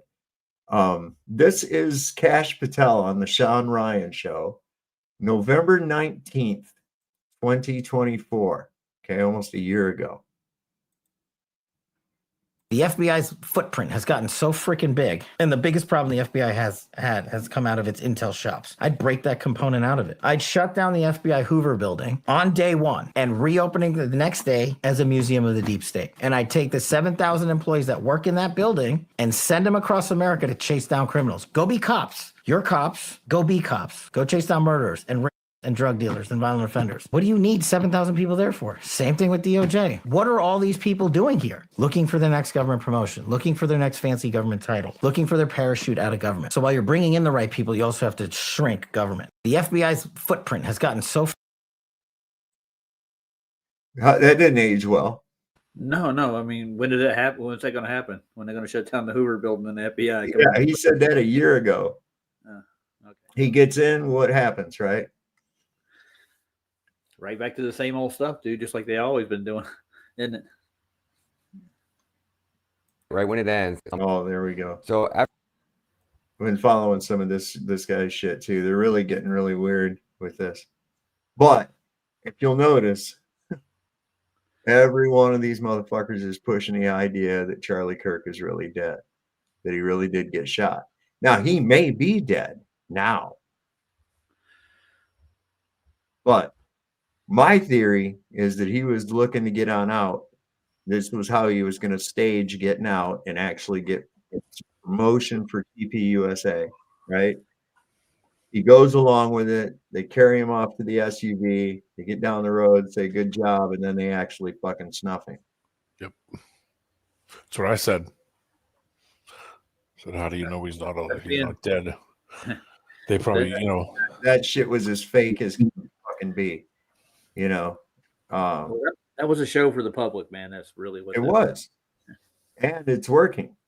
They got people chasing down the grassy knoll. Oh, wait, that was the other one. They got people chasing down shooters that never existed over a shooting that never really happened. They pantsed an old man. Yes. They pantsed him. That makes me want to go back in time and go see what happened during the Lincoln assassination, or let's say a Garfield or any of the others. What really happened with those stories? Maybe just as bad as these. There was a movie, and I found it here recently and watched it. And of course, I didn't think it was as good as I did when I saw it the first time as a kid. But it was a movie called The Lincoln Conspiracy.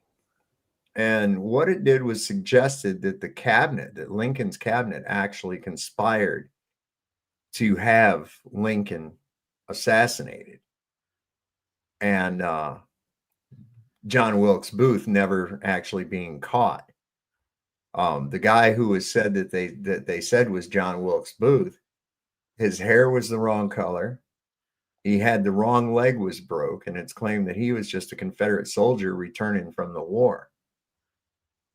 The fall guy, huh? Yeah. And that Booth actually went to England and lived till the rest of his life. So I don't know. It could be. I could see him doing something like that easily. The ones that are hinky are the ones where they apothecate the victim every time. Every time they're doing that with this Charlie Kirk thing too. Whenever they get away with stuff, they really go out on a limb and they shoot people twice in the head and say they committed suicide. Right. And people only go, hey, that's not suicide. And they go, yeah. And then they forget about it on to the next big thing. They don't let it build up. They don't look at it like we got to look at like the Clintons. It's like, look at the stack of bodies under these people don't have skeletons in their closets. They have entire fucking cemeteries on the front lawn. Yeah. God, they're bad. They're really bad people. And she's an evil fucking thing. She is an evil fucking thing. No, but she's a whiz with emails. I'm telling you. Servers. She's an IT person. Oh, yeah. That's it. Right there. Check this out. So after this video plays, I want you guys to tell me what your first thought is, right? So before I tell you my rant, which I'm going to do at the end of this video, I want you guys to right now watch this, then stop it right when it ends and go down in the comments and just tell me what your first exact thought is when you listen to this story. To Mario in the Falls, he said, Stephen Gardner, forensic evidence will end Charlie Kirk conspiracy theories. Stephen Gardner believes that the dust samples alone will go a long way in ending speculation about Tyler Robinson fired the shot that killed Charlie Kirk. One thing that forensic expert told me is that the dust on the rocks is going to have a unique signature. It's going to be on his clothes, and it's going to be on the gun. It's going to be on his shoes. Okay, I'll let you guys watch this. So from what I've read, they believe he put some portion of the gun together on the roof before he runs out and lays down. But as far as disassembling it and changing clothes and getting off the roof, I think that was bad information that has since been corrected. If he's so I try to, like, I watch a lot of movies, so I try to just think in terms of movies, right? Like, he probably lays down the towel, he lays down, he takes the shot, throws the gun, rolls it up, and he's gone. He's off and running within like 3 seconds. It takes him about 14 seconds from his position to jumping off the roof, and then he's gone into the wooded area. So one thing that forensic expert told me is, he said, Stephen, the dust on the rocks, because that roof is covered in like pebbles, rocks, right? He said that's going to have a unique signature. So it's going to be on his clothes. It's going to be on the gun. It's going to be on his shoes. So he said his shoes are a major part of this investigation. I thought, oh, that's really interesting. I didn't think about that. He said, they're going to have dust on the tread. They're going to have soil from where he lays the gun. They're going to have the dust from when he lays down. There's no way to not get dust on your shoes if you lay down. All right. So I'm just going to put this out here right now. I don't care how much forensic evidence they plant. The impossibility of what they're claiming happening is what is going to be the killer on this. Okay.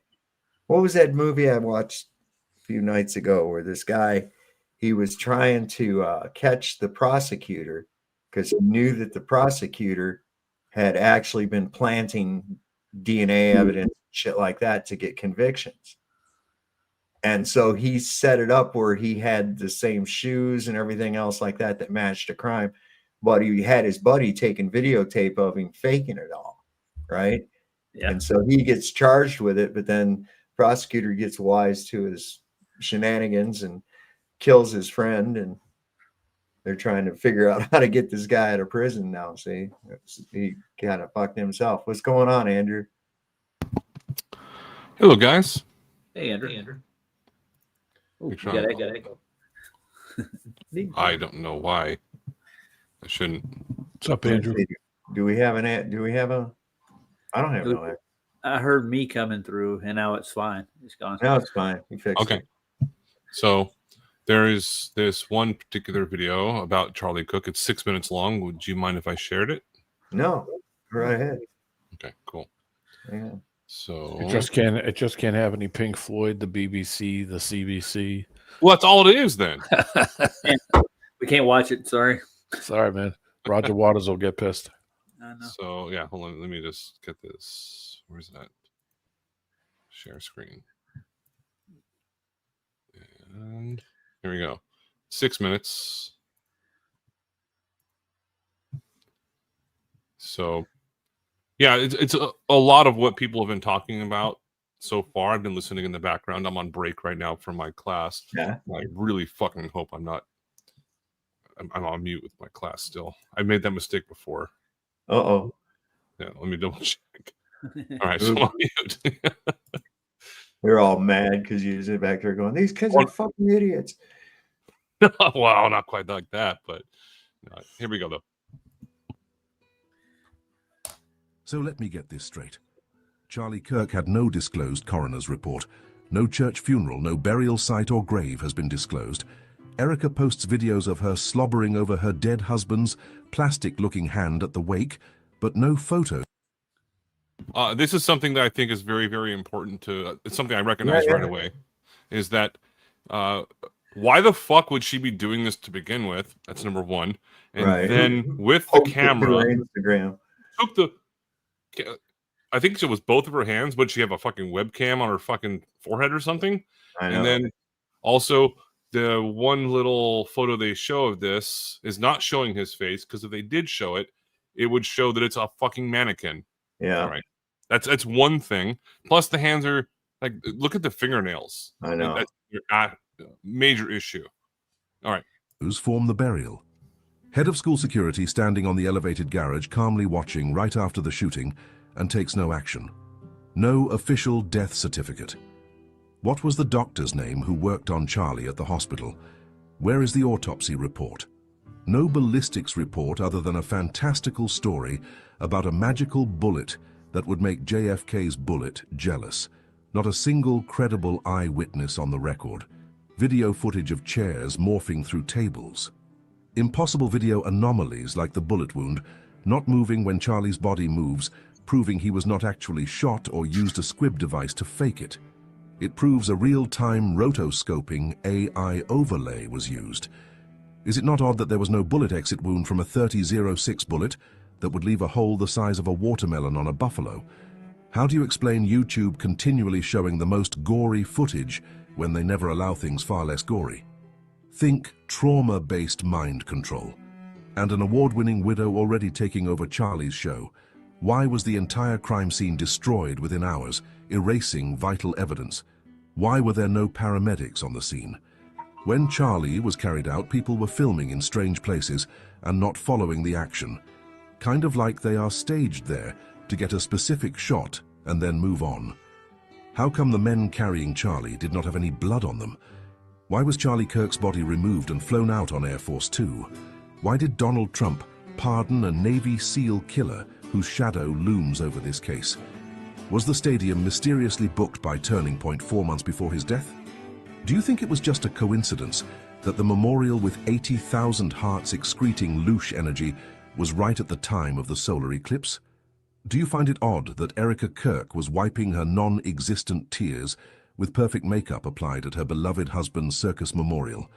How was a massive, high-tech stadium memorial produced in only 11 days?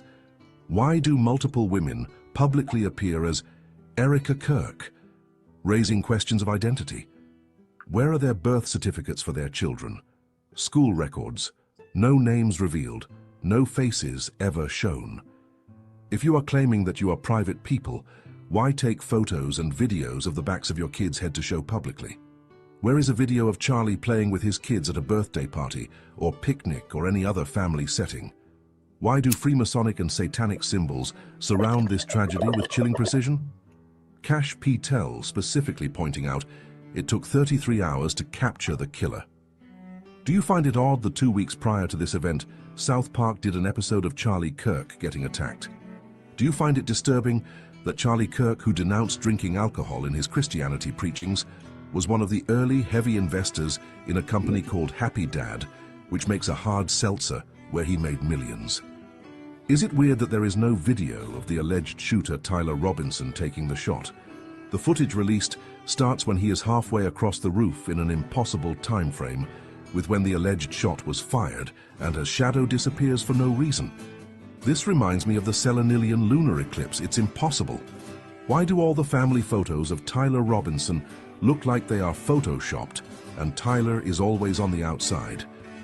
Isn't it interesting Cash Patel fired many of the heads of the FBI in that area days before the shooting? Tucker Carlson, who was allegedly a good friend, could not stop laughing at Charlie's WWE Stadium memorial service. Do you find it interesting that Charlie sold his house 8 months ago for $6.5 million? Is it curious that Erica started a non-profit child rescue working alongside the United States military in Romania? And during that time, Romania had a massive uptick in child trafficking. She worked alongside Colonel Busher, who was charged with child sex trafficking and prostitution. If the father of your 2 young children was just brutally murdered for the world to see days ago, do you leave them home with the nanny while you go on podcasts grinning from ear to ear?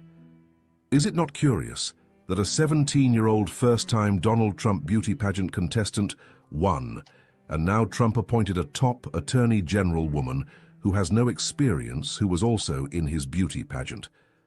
This is only a fraction of the clues and evidence on this psyop. For those of you brave enough to look at the evidence while removing the preconceived emotions, the conclusion is undeniable.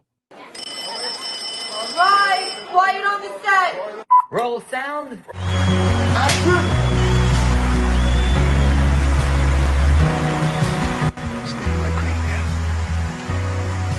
Green can. Wide curb can 8.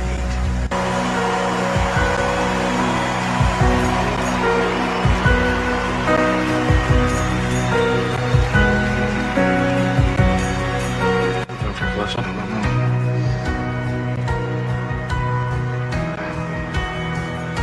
Fade up music.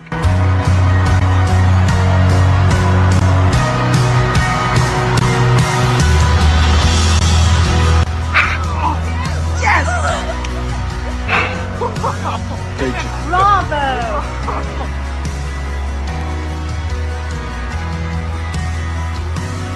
What the fuck is this piece of shit? And nothing else Andrew, matters. put the link to that in the chat. Yeah, we'll do. Man, we got a new sweetheart. America has a I'll sweetheart. put it in the side chat and also the general chat on YouTube. All right, cool. So yeah, that's. What's up, Rocky? What's up, Jerry? What's happening there? Hello. Modern men lost again. Sure. That's I believe my second time here, but it's good to see y'all. Yeah, man. What's your take on this Charlie Kirk nonsense? I feel like it happened. I don't know what it is. I just feel like maybe it was I don't know. Some of these things, they seem like they're too scripted to be real, but at the same time, I just wonder where would he be? That's sort of my issue. The blood seemed a little bit cartoonish, but I'm more so interested in where this leads us, right? That's I guess the question that I have is because what has happened so far? There's some buildup with the No King stuff. I would assume that's related. Is it building up towards something? Have you guys really talked about that much here? Well, we've got the whole bingo card out there. Is it going to be Civil War, World War III, a hot war? I mean, we're already in World War III. Let's get real about that. What's a hot war? Hot war with bullets and missiles. Oh, okay. Whereas, we've been at war, economically, information wise, psyop after psyop after psyop, where we just, a lot of us here, we're pretty much numb to it. We see some shit. They say, oh, this is that and the other comes in. It happened, and we go, oh yeah, 33 of them, huh? And immediately we start seeing the fucking bullshit, And while the rest of the normies are out there running around like a chicken with their fucking head cut off, we're just sitting here going, listen, keep calm. It's just part of the show, And that's what I've seen with this right here, man. Now he may well be dead now, but he wasn't shot. There was no shooter. That's the thing. They've got everybody trying to figure out who shot Charlie Kirk. Nobody fucking shot Charlie Kirk. You believe he got shot. That was a stage op. Just like Butler, Pennsylvania.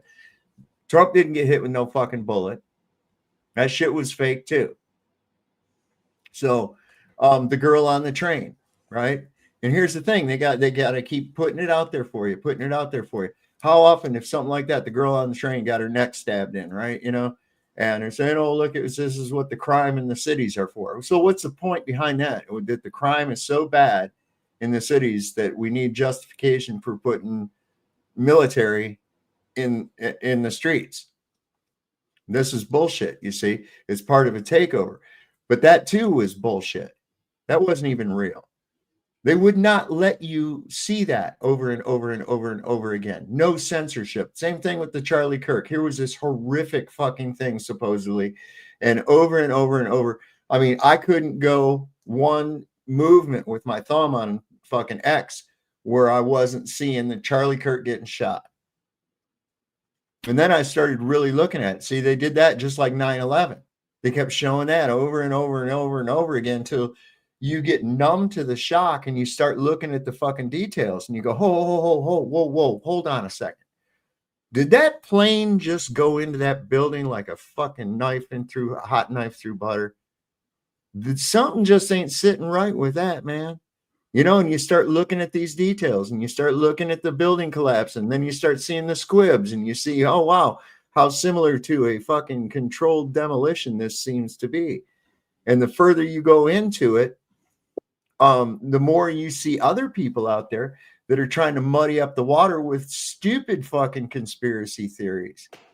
You see, trying to muddy the waters all up, just like they did with the JFK assassination. You know, there were people that were coming out that there was probably a conspiracy to kill John Fitzgerald Kennedy. Oh, really? You don't believe the government's story? Well, fuck no. Just like this Charlie Kirk thing, we got everything. The magic bullet, people looking for different shooters in different places. In place of Umbrella Man in the JFK assassination. In this, we've got the umpire man doing his fucking hand signals and shit, right? It's the same goddamn thing. The more questions, the better, right? The more confused, the better for them. It's really all about maximizing that. But yeah, man, I just I do see the other side, right? To where there's a lot of these people who really just take the bait no matter what, and they muddy the waters, and they make everyone look ridiculous. And that's to where I'm struggling the most, is because sometimes I look at the normies and I'm like, fuck no. And I look at the people on the other side, which I believed was my side, you know, the absence of a side, the questioning thing side, and then they're just everything, you know, whenever it becomes about you, like whenever all of a sudden I'm in on it, you know what I mean, because of their story, it's like, well, now you know how credible they can be, right? If that makes sense. Well, I encourage critical thought, and from an unbiased standpoint, okay. Just look at the evidence. This is what I was trying to say. It got Witchy Poo all pissed off at me. Was that if you see, they expected everybody, and this is where they're trying to keep everybody with this as well, that he actually was killed, and secondly, that it was the emotional aspect of it. You know, he preached the word of the Lord, blah, blah, blah, you know, Charlie Kirk this, we're going to have a Charlie Kirk coin, all this martyrdom, getting you caught up in the emotion. And the problem with emotion, and this is why honeypot operations work really well, is that it is at the expense of logos, which is logic. You have to balance those things. Look at it logically, then run it through your heart. But keep the logic. Don't diminish your logic.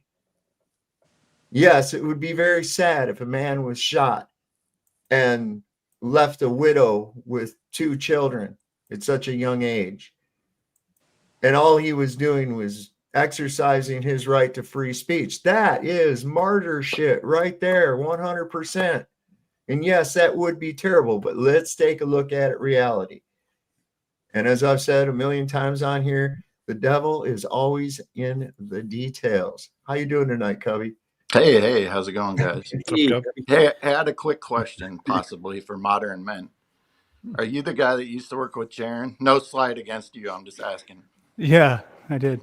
Can you give me some insight into something? How does a guy with 160,000 subs only manage to muster up like 1,000 views on his videos nowadays? Yeah, I've often wondered that too. Well, I mean, now, I'm just right? asking. Maybe you don't know the answer, but I'm just asking. No, I mean, I believe that I've got a good perspective on it. Now, I mean, he gets nothing. I mean, sometimes he gets 500 because he's essentially so far out of the initial group that he had momentum with. He's, you know, he switched sides, you know, so obviously the people on the Earth globe side don't really want to be, even if he goes on Professor Dave, there's still not a whole lot of people that come over there. But I think this is a more hyper competitive space, and the algorithm has obviously changed a lot, right? But when I was editing for him in 2021, 2022, I mean, sometimes his videos would pull like 30, 40,000, and he moves them around a lot. So I don't know if they're still up there like that, because he likes to re-release them. But I mean, yeah, it's essentially a dead channel. I mean, he's even told me many times that he's thinking about restarting a new one. But I think it's more competitive than it ever used to be, and he obviously shot himself in the foot with the whole Antarctica thing. Yeah. So, Sav, back and on. You know what? And let me tell you something. I mean, this is straight up. I tried to warn him. Okay, I legitimately tried to warn him through DMs. I told him, I says, dude, I was talking to him on Messenger. I was like, do not get involved with these fucks. Just don't. It's going to be a problem. You're going to see. And as we started, and then he came back and first off was just being a complete asshole to everybody. And I was like, well, I don't have to take your fucking guinea wop bullshit. Fuck you. And I blocked him. It's like, I don't, how dare you speak to me like that? I've not spoken to you like that. Anyway, Yeah, I appreciate you that's answering tough. that for me. I was just curious. I didn't mean to throw the whole show off from where you guys are going. So Fight Flat Earth is the same way. You can go over and look, and he's got like 57,000 subscribers, right? Yeah. And he gets maybe 2 to 2.4 thousand views out of that. That's sad for that kind of a fucking subscriber count. I mean, I don't ever get 100%, but I've got just over 3,000 subscribers, and I get like anywhere between 1.5 to 2,000 views. It just bothers me. It just bothers me because, you know, like we all know it's like viewed depending on what you talk about, right? You know, YouTube skews it one way or the other depending on the issues and whatnot. Well, Of course, I think a Earth's lot of gonna these get hit. guys have bought. I think they bought subscribers. I really do. That's what I think too, and that's Yeah. what bothers me because it's like I don't understand how certain big flat earthers can get the amount of subs they get, but you know anybody like you, Dave, they, you know, Right. they don't give you the time of day. But yeah, It does seem crazy to be that high too. It's not like a slight jump. It's like such a large jump. Yeah. I mean, I just broke 3 not long ago, 3,000 subscribers, and that's, you know, hey, would have been on what, 3 years? Yeah. You know, so it's slow growing, but it's all organic. I mean, that's the whole thing is like, who's that to, all that is to psychologically manipulate either yourself or the people that are looking at your channel. You know, say, oh, look at the amount of subscribers this guy's got, you know, and they're watching. And based on that, and they're not really subscribers, you know, they're just accounts that have put a sub check, you know, boom, that's basically it. So I don't know, you know, maybe he ain't done that, but I can't see not doing it. I mean, he's proven to me to be dishonest as shit. So why wouldn't he be dishonest about something like that too? I mean, so what was he dishonest about with you?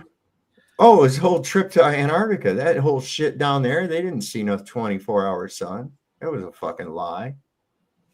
That footage got destroyed. That footage has been dissected so bad and destroyed and shown to have manipulation, fucking seams, all kinds of dumb shit in it. And he come back saying, we got all these terabytes of data and shit. They still ain't released none of it. All they've done is come back with these half-ass fucking videos and said, and they weren't even their videos, come back with other people's videos and then says, oh yeah, we saw a 24-hour sun, and if you don't believe us, you're an asshole. And it's like, okay, whatever, bro. So, but if they did see it, I mean, I would see how they had that perspective. And here's what I will say about him, and maybe, you know, who knows what happened as far as this recent year, if there's a money thing, or I can't obviously prove something either way, but I will say the time I worked with him, I mean, he was a very generous person. He paid me much more than I feel like a normal person would. He was always very like open and just didn't try to micromanage me. So I always had a good working relationship with him. And it's hard for me to think that he's like going to lie about something that serious, especially when it backfired the way it did. Like, it didn't bring him success. that's kind of a funny thing you mentioned that too, because I thought he always said he worked alone. And then till I found out about you, then I can't imagine that you're the only one either. But you know, there was another guy after me. Yeah. Yeah, that's what I listen. figured. He was real cool with me, and I put no personalities into this at all.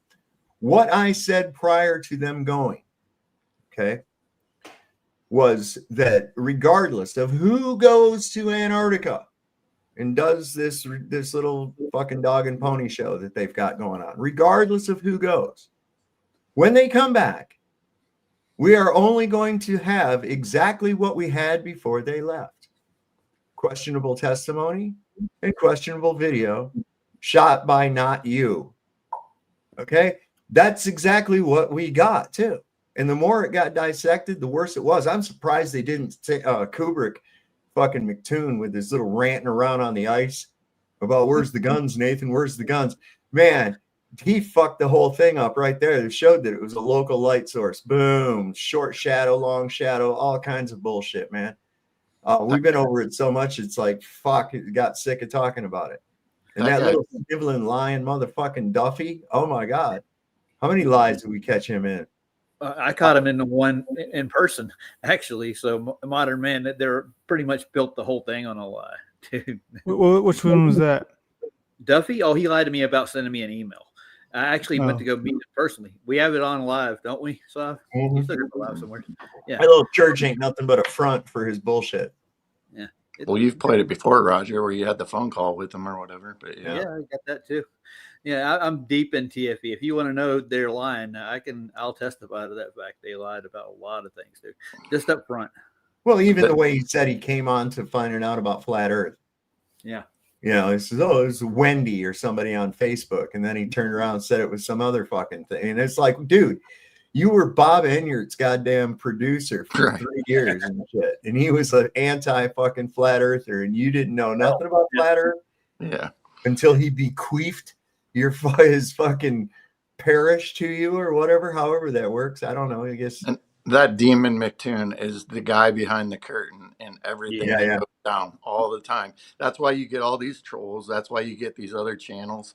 He's the one that sounds like he deployed Duffy. He's behind all these things. Why would a guy like McToon go to Duffy's church? I mean, you kidding me? That's ridiculous. He don't even believe in Christianity or the Bible or any of that stuff. But besides the point, he's the reason behind all these other, like Craig even. He sends these people out because he's too much of a pussy on his own to come and face anybody. He'll talk crap about you, but he won't do it himself. You got a little bunghole church in the middle of Colorado there. Toon don't live in Colorado. Why would he go? He gonna go from Minnesota to fucking Colorado to go talk at his church? He's not even a goddamn Christian, for Christ's sake. You know? Right. I mean, good God. He went there to defame the Bible is what he did do. Yeah. It showed it's how wrong it is with its measurements and all this stuff. He's got it out for flat Earth, dude.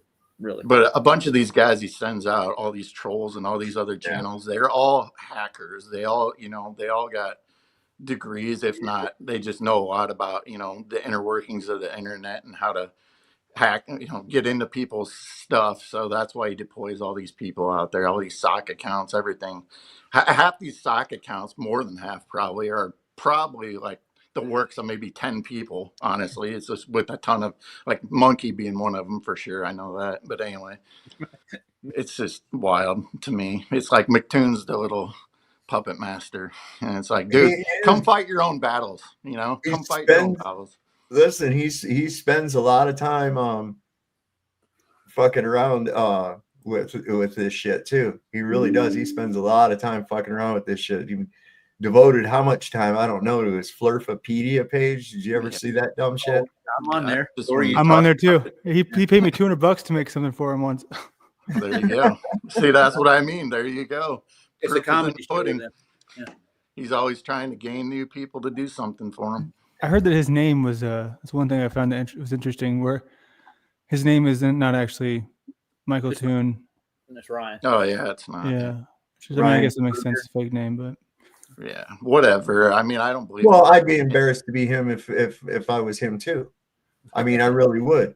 I'm not in. I mean, I would. I really would, because this guy, think about this. So there was that stream with hang on, I'm doing something here real quick.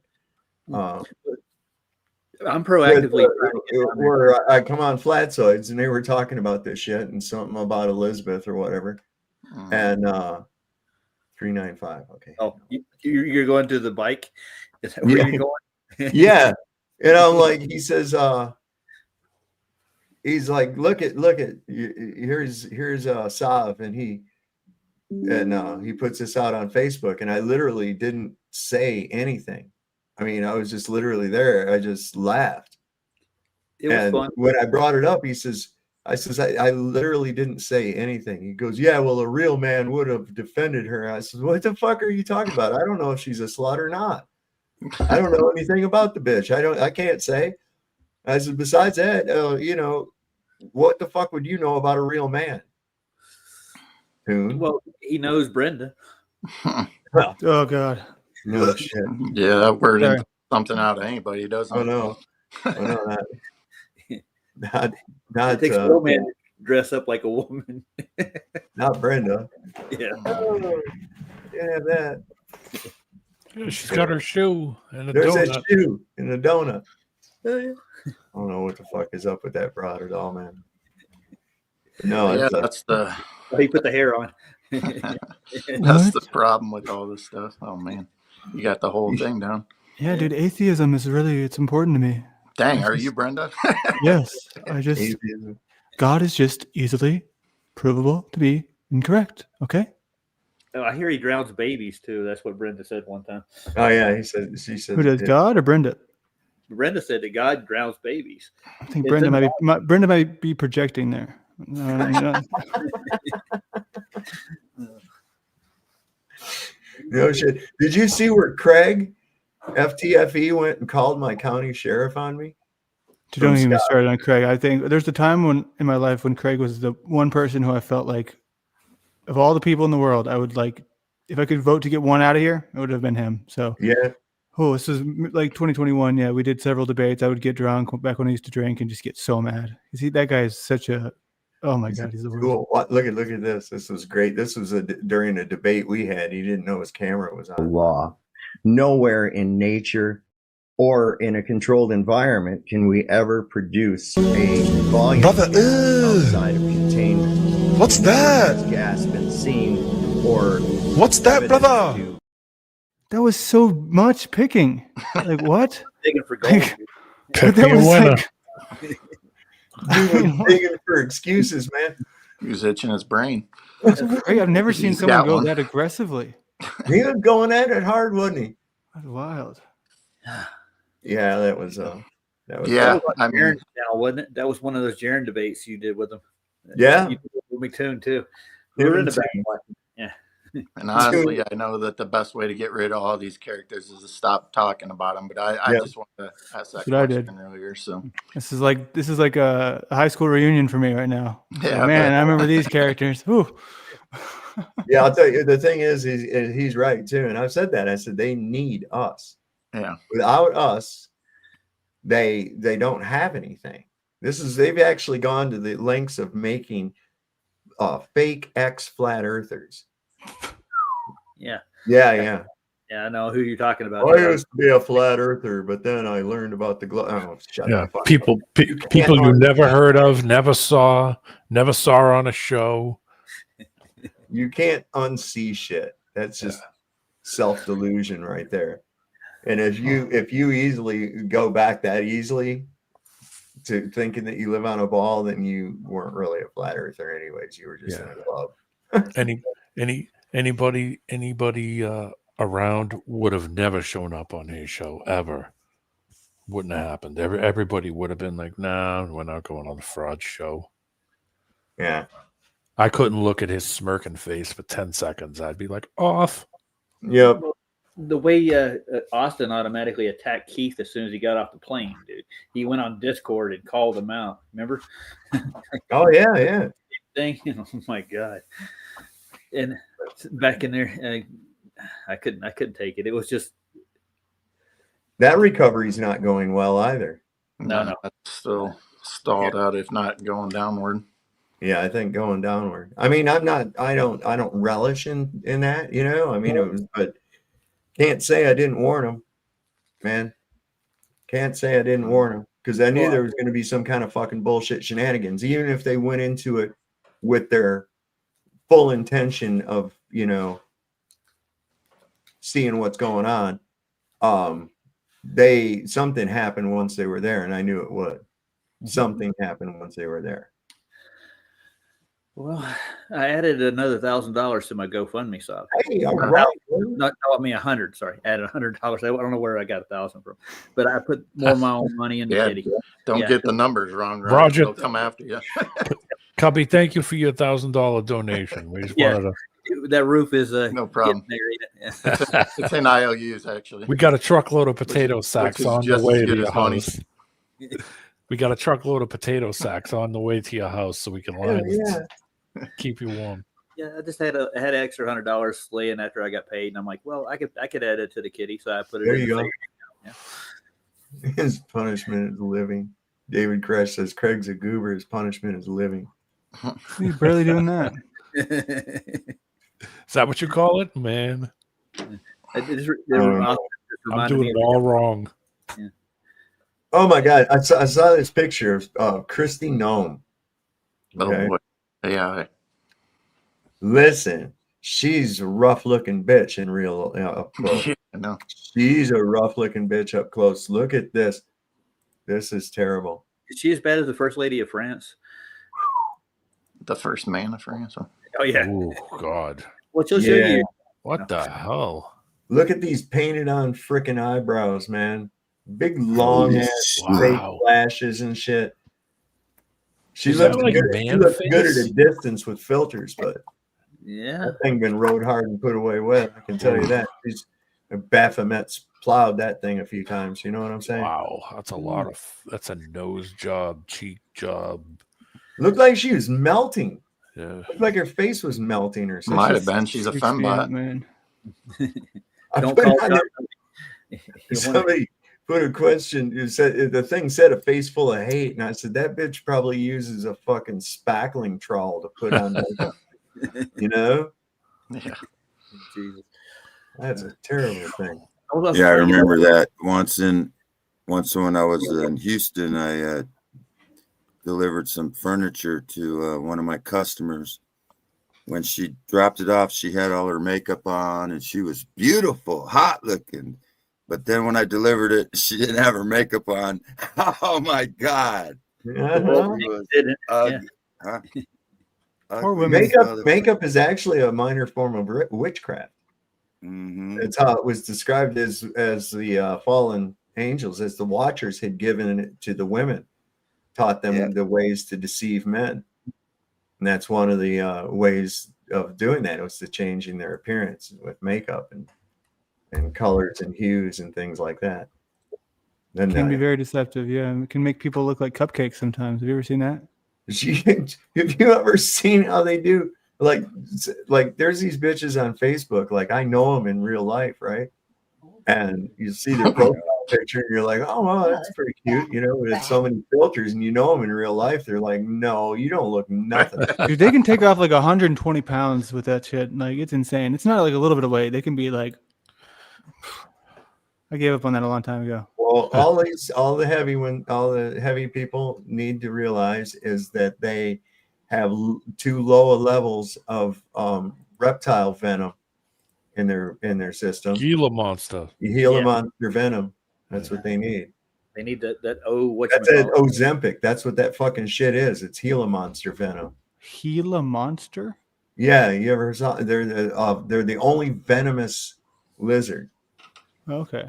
They live in the Southwest United States and Mexico. And they're fast too, man. They can run and swim. Man, gone. They're really cool. They're kind of beaded looking, red and black. I was about to say, the Gila is spelled Gila monster. Gila monster. There you go. I was about to ask what a Komodo dragon was, but then again, it's called a dragon, I guess, right? Yeah. I think it's a cousin to the Gila monster. Cubby.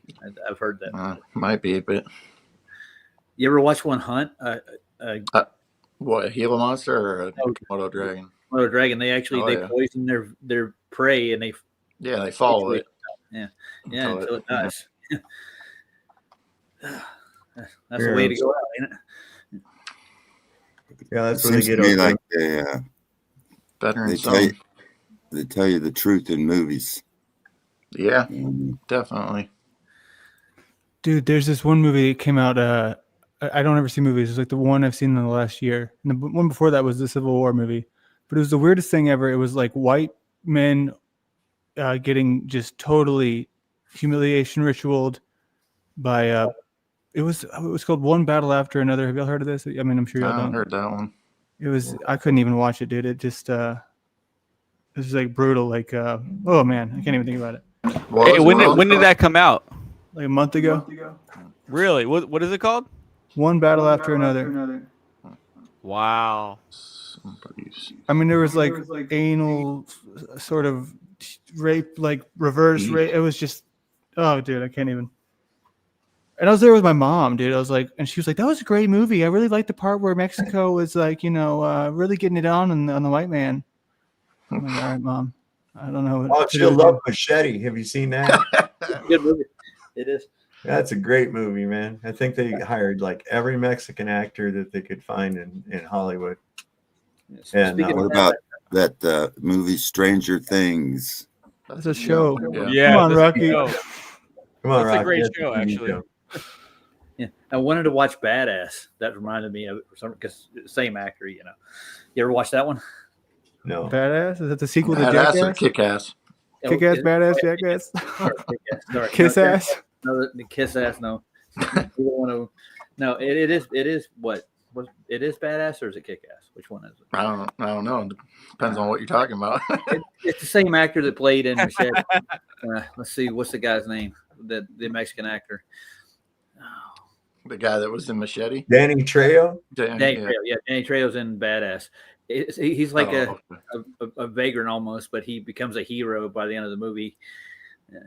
Machete, no text. Sounds awesome, dude. You ever seen a hobo with a shotgun? I'm just kidding. You guys want to see a great movie? If you guys want to see a good horror flick, you got to look up Rubber. Rubber. No. Wait, what is it called? Rubber. Yeah, it's the feel good movie of the year. The trailer says it all, dude. It really does. It's this tire named Robert that like rolls around, and like if you cross its path and try to fucking stop it, it shakes and then blows your head up. It'll blow your head off with psychic powers or something. He's a perverted tire too. He's after all your women. Yeah. He's a peeping Tom tire. Yeah. Nice. I couldn't believe that was an actual movie, man. I sat there just like blown away watching this movie. I was like, wow. Yeah. You wouldn't think it'd be a thing, right? But it is. Right? Yeah. You can make a movie out of any goddamn thing, though. So, Shifted, how you doing? I haven't seen you in a while. Hey, Roger, I'm doing good, brother. How are you? Oh, nice. I'm doing nice. I've been on vacation in Florida for about 3 weeks. So. Oh, nice. Yeah. Did you hit the beaches? Oh yeah, dude. Absolutely, my friend. Get there before the hurricanes start. Yeah, they're coming up pretty soon here. It's that time of year again. That'll be our next psyop. I can't fucking believe it. This year is like almost over, man. This has been a fucking weird ass year. I'll tell you what. And it ain't slowing down either. So get prepared. God, I was just going over, like, I got all my streams are stored on a hard drive. And I was like going over, just looking at the titles of these things, going back all through the year and shit. And I was just like it sparked what the fuck is going on. And I was like, man, we've been through a lot of bullshit this year already. It ain't even over yet. I guess there's something supposed to happen. I don't know. I think I'm calling for another fucking rapture or some shit like that. Oh, no, that's right. This is the one. Halloween's coming up. Yeah, Halloween's coming up. I don't do Halloween. It's a high witch day, Halloween. It's a time when children get misplaced during Halloween. That's not good. No. Yeah. Oh, I wanted to say something about Erica. She's going to be our next American sweetheart. I think she's going to go into politics like Hillary after this. I don't know, man. I think more and more people are coming on to the idea that what that bullshit's all about. You know, the backlash to the crowd under 30 in this country right now, that is a level of noticing that cannot be reversed. I get it. Yeah, I see where you're Israel's done. I really see them desperately trying to hang on. But as far as, the more people that are realizing those motherfuckers are living free healthcare, free education. They don't work. They're living on our tax money. A little country the size of New Jersey. While we're over here bitching about, welfare queens and shit, there's an entire fucking country of welfare queens living on our dime, blackmailing our politicians and controlling everything they do for the behest of that little nasty fucking country. It's based on a false eschatology. Well, that's a good excuse for it. Yeah, they try to, but the reality of it is these little skeevy motherfuckers got all of these politicians blackmailed. So they're going to pull whatever strings they have to pull to not have them release the tapes of them with the little kids. That's all there is to it, up to and including Trump. Sorry. Yeah, These because people are all a bunch of motherfucking pervert, grapist fucking assholes. Every last one of them. You want to see a liar? I'll show you a politician. Every single fucking one of them. You got it. Israel doesn't have an extradition for PDFs. Yeah, I know. You go Imagine that. Yeah. Coincidence? I think not. No. They also already broke their little ceasefire over the weekend and and turn around and blamed it on Hamas, of course, because Israel can do no wrong. And an Israeli bulldozer ran over an unexploded Israeli munition, and it killed some IDF. And now they're saying it was an attack by Hamas. Of course it was. Okay. Yeah. These motherfuckers, I wouldn't believe them for nothing. Ever. No. Well, they're looking for press out of even mistakes. That's they're not getting the support that they were hoping for out of people in the United States. Our politicians are one thing, but if they try to get this to where, no more. People are sick of it. People are sick of losing their sons and daughters for these fucking assholes. Yeah, we know the history of these little assholes. The Schofield Bible. Yeah, that's what's got them bamboozled right there. And then, look, I look at an evangelical service is not much different than a sales pitch. It's just a big fucking sales pitch, man. And I'm always wary of a fucking salesman. Always wary of a salesman. I'm always, okay, what's in it for you, brother? Money. An insurance salesman. That's what I. Do you remember when we were talking about it when they came out and said that they were going to come out with a piece of cord or whatever it was, and you said, they'll break it, and you said, oh, how long? I said, what time is it? And you gave me the time, and I said, 10 minutes. 10 minutes. Immediately, they never abide by ceasefire.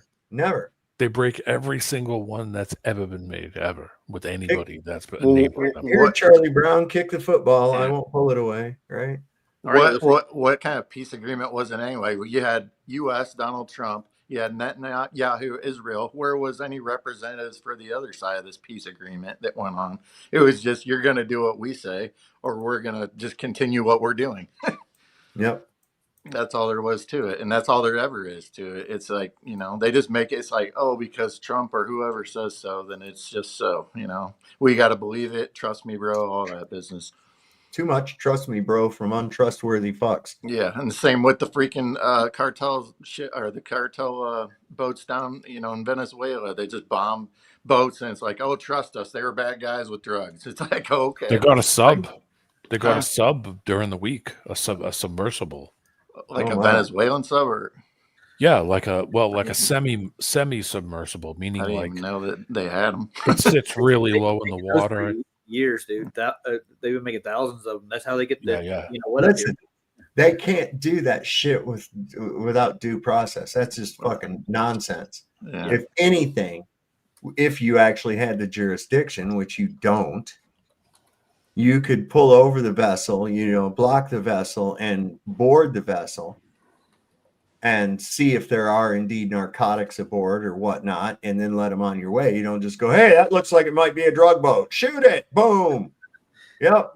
How They do you did know that, they were? didn't they? With the BC, they just shot their boats. They didn't ask questions. Yeah. That's what they're doing here. This government of ours, and it has been for quite some time, is one of the most reprehensible groups on this earth today. We are awful. We are awful. This nation is awful. We sit by complicit because we're gobbling up the fucking goy slop propaganda that they give us, and we're not people. People are not critical thinkers. Exactly. And guess what? The government shut down, by the way. Has it affected you? Hasn't affected It has me. not. I'm a Right. contractor, so it has not. Yeah. What do you think they're hiding at the North Pole? Santa Claus. Jesus. Santa Claus, Probably. obviously. Yeah. Ah, No, they're The hiding land up misfit Peru, toys. dude. Yeah. I think they're hiding the McRib up there. They got no, that they only have the McRib when they clean out the homeless people. Oh, okay. All right. Might be, Right. might Dude, be the well, South Pole. I did work at McDonald's for a number of years, 8 years, and when they got the McRib, they come in there green. Wow, what is noise? What the fuck was that? Man's mic. The McRib is actually green and gray looking before you cook it. It's Ooh. chemical. Well, So I they just think slather they're- it in barbecue to cover it all I up. think they're hiding the Black Rock Mountain. I think they're hiding Rudolph. Yeah, and They're hiding Rudolph up there. You know, and that incidentally is a terrible story to teach children. Rudolph. Yeah, it is. Think about this. Here's this reindeer. He's born with a visible deformity, right? He's not like the rest of them. He's got this nose that lights up and shit. So consequently, all the other reindeer make fun of him and shit. And they pick on him and they won't let him play reindeer games and shit. They hate him, right? Because he's different. Because he's got this mutation. And then one day they realize that they can exploit his mutation for their own mutual benefit. And so that's all it took for them to like him now. They'll overlook his mutation because his mutation became beneficial to him. It's like making fun of the polio kid in a wheelchair, but then liking him because he gives you a ride down the hallway at school. See? Yeah, that's a good fucking point. bullshit, right? Yeah, that is bullshit. Yeah. Yeah. I never thought about that way, but yeah. And what's with that little gay elf that wants to be a dentist? What's the deal? Herbie wants to be a dentist. Well, I think they're telling you the truth with Santa Claus. Santa is Satan, and he's at the North Pole. Satan. He's in charge. He's in charge of Black Rock right now because God's allowing him to be in charge of Black Rock. Right. And right. And you can't go there. Well, I think Jesus is in the North Pole actually, and I think they don't want us to look that way. That's why the whole Antarctica fucking treaty shit makes us look down there. Meanwhile, what's going on up north? We don't know. What the fuck? We don't know. It could be where, where someone asked me in chat, where is the Camp of the Saints? I've heard this. The Camp of the Saints is the little theory. Is it hidden? Or little season for a little season. Yeah, the little season is as Jesus is up north with the New Jerusalem. Sorry, I can't speak. Anyways, so I don't know. I guess we'll find out. Yeah, there's a quite a divide in people right now over that, and they seem to be quite hostile towards one another. And I'm like, look, in the end, we don't know. Okay, we don't really know. All right. And we will find out. But the way I look at it is this: whether we're in the short season or whether we're not in the short season, as long as you're living by the fucking rules, what are you fucking worried about? Yeah, no, Sav, absolutely, bro. Yeah. Yeah, exactly. Yeah. Gentlemen, how are you? Very good here. How are you tonight? Hey, how you doing? I was having a great night until I forget whose chat I was in earlier. It might have even been Mikey Smith's, but someone, and this is a theory I've never heard before, and I blew it off as, that's interesting, but it's actually kind of bothering me regarding what's at the North Pole. And what if we're like, because they're hiding land at some degree. They're Oh, yeah. hiding things from us. We can all agree on that. And we've seen those crazy maps where like we're the center and then there's like rings, right? Antarctica, etc. Well, what if the okay, bear with me because this is fresh and it's really bothering me. But like if you imagine the Gleason's map and what we see, imagine a slice from like, I don't know, let's say between Australia and South America, directly in the middle, and you widen it, okay? And what we actually know as Earth is like 25% of one of those rings. You know that other map where they show us there's like rings, like there's us and then Antarctica and then a ring of land around and then another border and then another ring. What if we're like what if we're not even in the center? What if we're like 25% of one of the rings? Like that kind of ruined my day. And I'm wondering if anyone else has heard it. And I thought, if not, I'll throw it out there because, wow, I've never heard that before. There's a lot of theories about exterior lands beyond Antarctica and that kind of thing. Yeah, but what if we are them, Sav? Maybe. Well, you remember when the Bible says that Jesus was taken up to a high mountain and he could see all the kingdoms? Mm-hmm. You think it would be the Mount That would, Meru? and if the Earth is a circle, where would be the most logical place? Would be up north in the center. Yeah, first off, that fucking debunks the fucking globe, right? Yeah, exactly. Yeah. God, dude, I can't even believe people still believe in the globe, dude. Well, they got to do a lot of mental gymnastics. They do. Well, I know there's a lot of places being, that we're not allowed to go to. I know my lunch break's been doing a lot on, like, you heard the land of Mu and stuff, Yes. which might be the Garden of Eden possibly and stuff like that. So yeah, I mean, Heron might be saying something correct. Like, we're just a small blip on this map in comparison to things. So. Well, even you look at these time zones, especially. That's why I was interested in that area. Yeah, there's 2 time zones missing between Alaska and Russia. It's 2 time zones. So it's like what I'm saying is somewhere in the South Pacific there. Yeah. Somewhere in the South Pacific where nobody goes, I believe that they have hid a fucking landmass. Yeah, the globe does that. The globe hides the landmass because if it's a globe, it goes out like this and then it goes back in, right? But if in reality, if it goes all the way out, then there's between those ones on the globe map, there is missing land. Yeah. If you look, turn it just a second, Tony. You turn the globe, the Pacific is looking straight at you. And there's no other land. You just see a blue ball. And it's like, that's fucking stupid looking. You go, wait a second, because you're not used to seeing a globe from that perspective. Yeah, exactly. Yep. That's fucking stupid. Yeah. And how come they don't have any pictures of that from space? I don't know. That's a good question. Guys, I don't mean to throw a monkey wrench in this, but I got to run. It's midnight. All right, brother. Good to see everybody. Take care, D-Man. Good to see everybody in chat too, guys. Right. Good night, D-Man. Good night. All right, D-Man. Hey, good seeing you, brother. There we go. So I think Tony wanted to say something. What did you have there, Tony? Yeah, I don't know if you people can you hear me? Yeah. Yeah. Well, see, I'd like to give you an Australian perspective because I'm very. Okay. If you look at a map, if you go from one side of Australia, where I am on the west, all the way across to the east, the sun only takes 2 hours to get across there. Mm-hmm.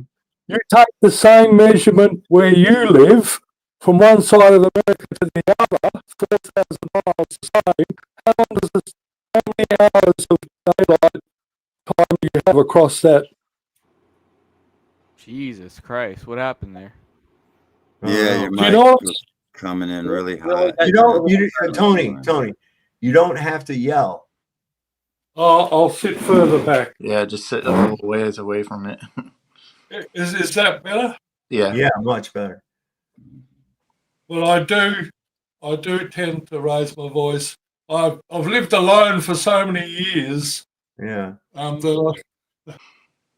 I'm deaf and blind, but I can see that the sun down here only takes 2 hours to go 4,000 miles, and where you are, it takes 4 hours. Why is that?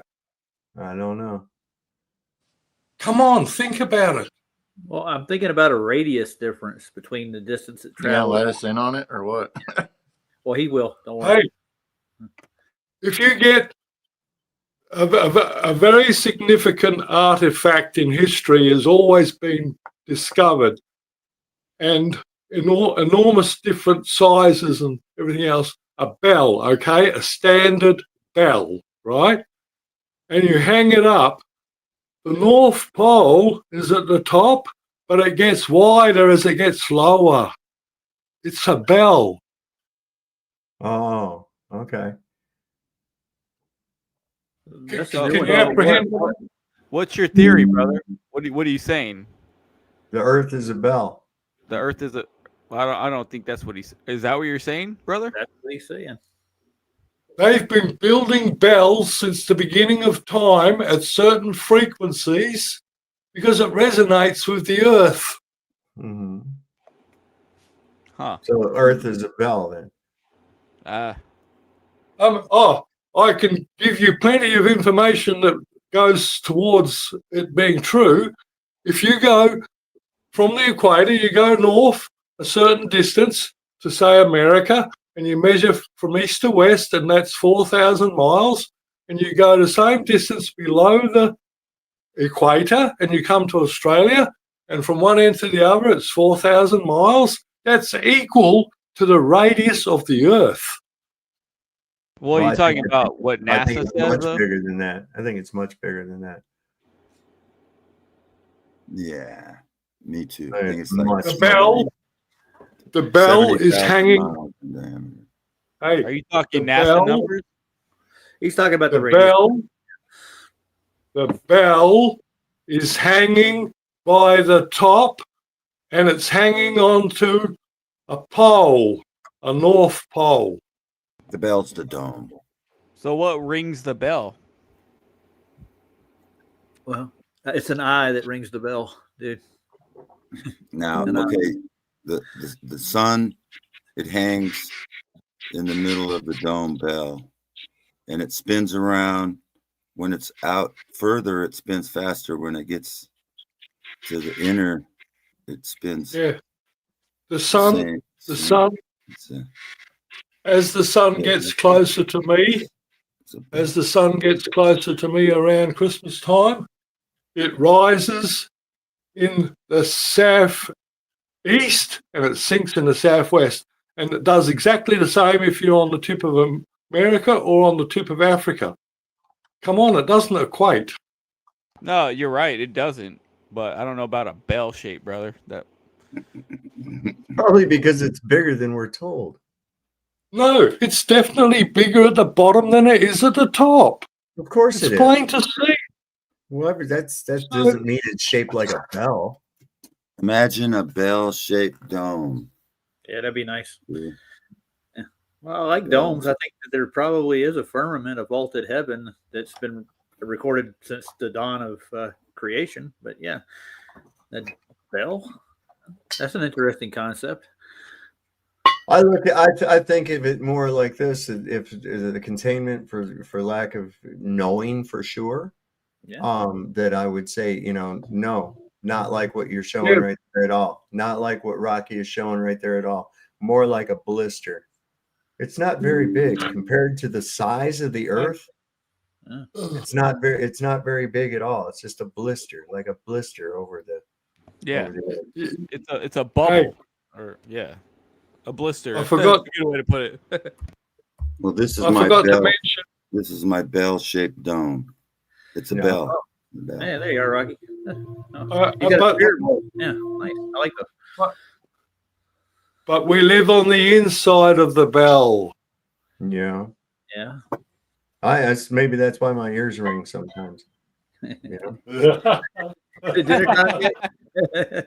Ding, ding. Hey, brother. Yeah, like, where did you get that? normally a bell, the ringer hangs on the inside. The clapper. It's called a hanging on clapper. the inside, and it. But this one, I Rocky. Yeah, Rocky. another name for it is the Black Sun. The Black Sun? Well, there's evidence that bells had healing powers. That's why I have one.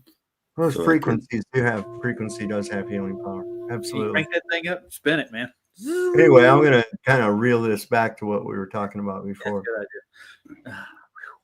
We all seen this one coming. Judge Tony Graff, that is overseeing the Tyler Robinson murder case, has issued a gag order on all witnesses in the Charlie Kirk assassination.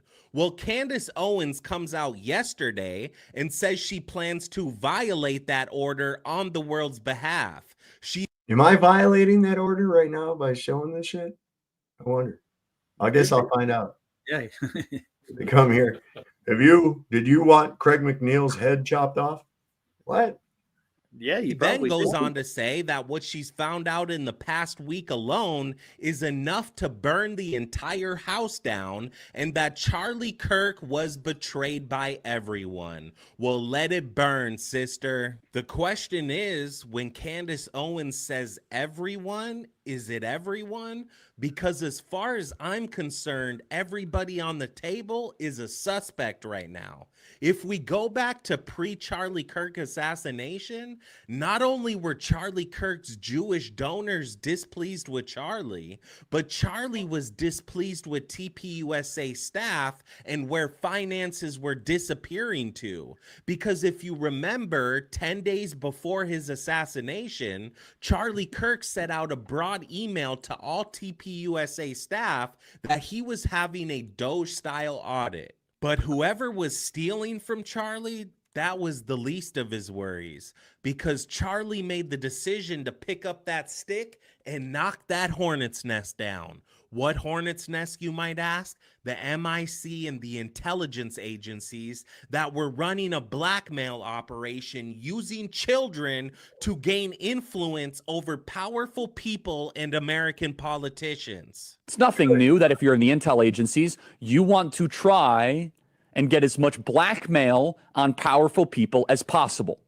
Easy, not hard. Don't you guys understand that in order to get in these positions of power at this level, you have to go through that initiation process? Not only to prove your loyalty, but to solidify that you're going to keep your mouth closed. And the reason why the Epstein list will not come out, like I've said from the beginning, is because it is an intelligence operation.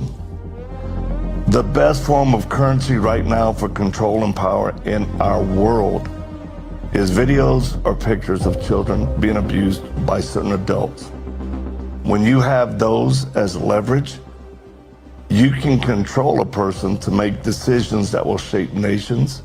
And this is the hornet's nest that Charlie began to speak out against.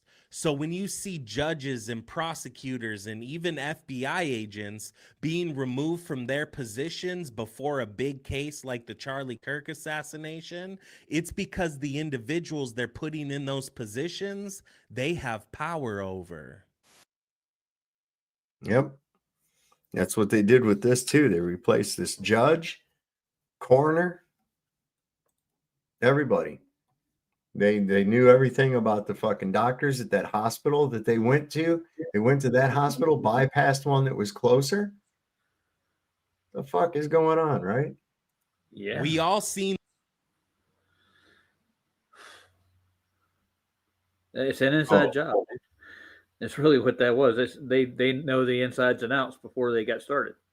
Sure. And that's how you know it's an op. I mean, come on, man. They rented out that fucking place for his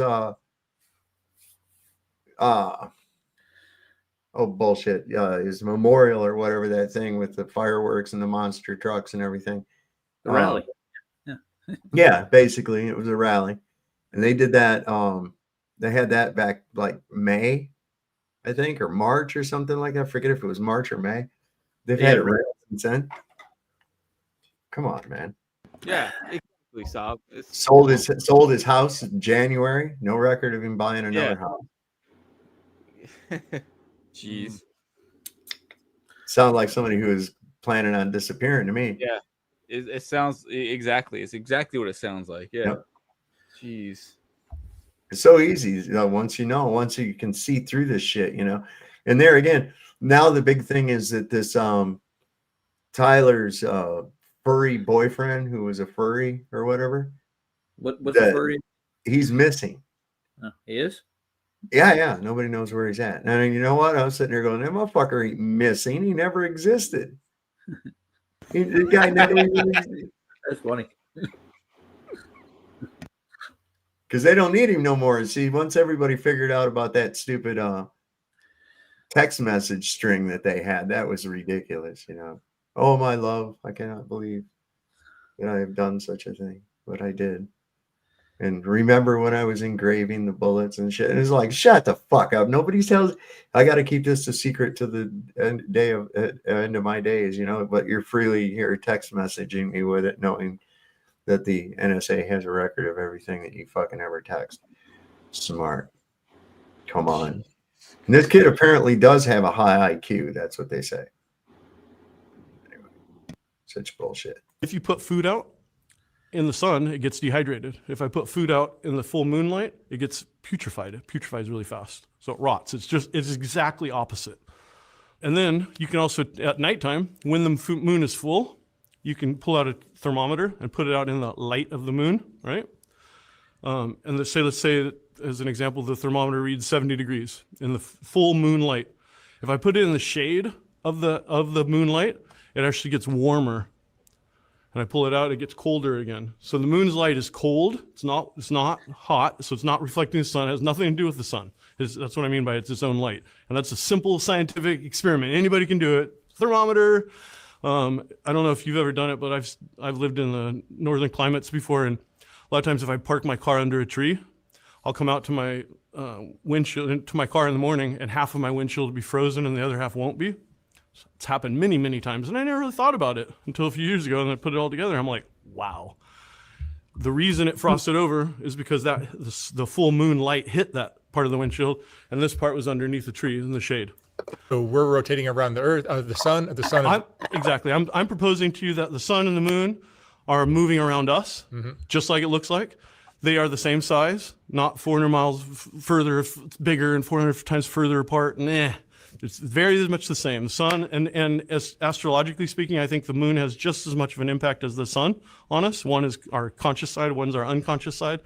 One's gold, one's silver, one's hot, one's cold. From our perspective, the moon and the sun are the same size from our perspective, but they tell us, science tries to tell us that we're going around the sun and the moon's going around us. It looks like, and from our experience, it looks like the sun and the moon are different. They're the exact same size. They have power. We can feel their power. Like if you believe in astrology at all, like all of our ancestors have always believed it. They believe that the sun, the moon, and all the stars, each of the individual stars have their own power. They have their own potency that they're affecting us. So like if you're born on a particular day of the year, that's your sun sign, you're a Gemini. And then the exact day that you're born will know, okay, that's where the moon was in the sky. And then they can take a picture of the entire sky. They know exactly where all the planets were the moment you were born. And that's going to impact your entire life. All of our ancestors said the sun is masculine, the moon's feminine. I mean, we can just go on and on and on. And it makes sense. Like if you see the world like that, everything starts clicking. Like all these weird questions that we have from our perspective, from our society, are they're all science questions. They're like, well, if we this and that, then and then you come up with all these weird questions. But if you just see the Earth as simple, that's how I see it. It's just very simple. Basically, what it boils down to is the sun is not the center of our galaxy.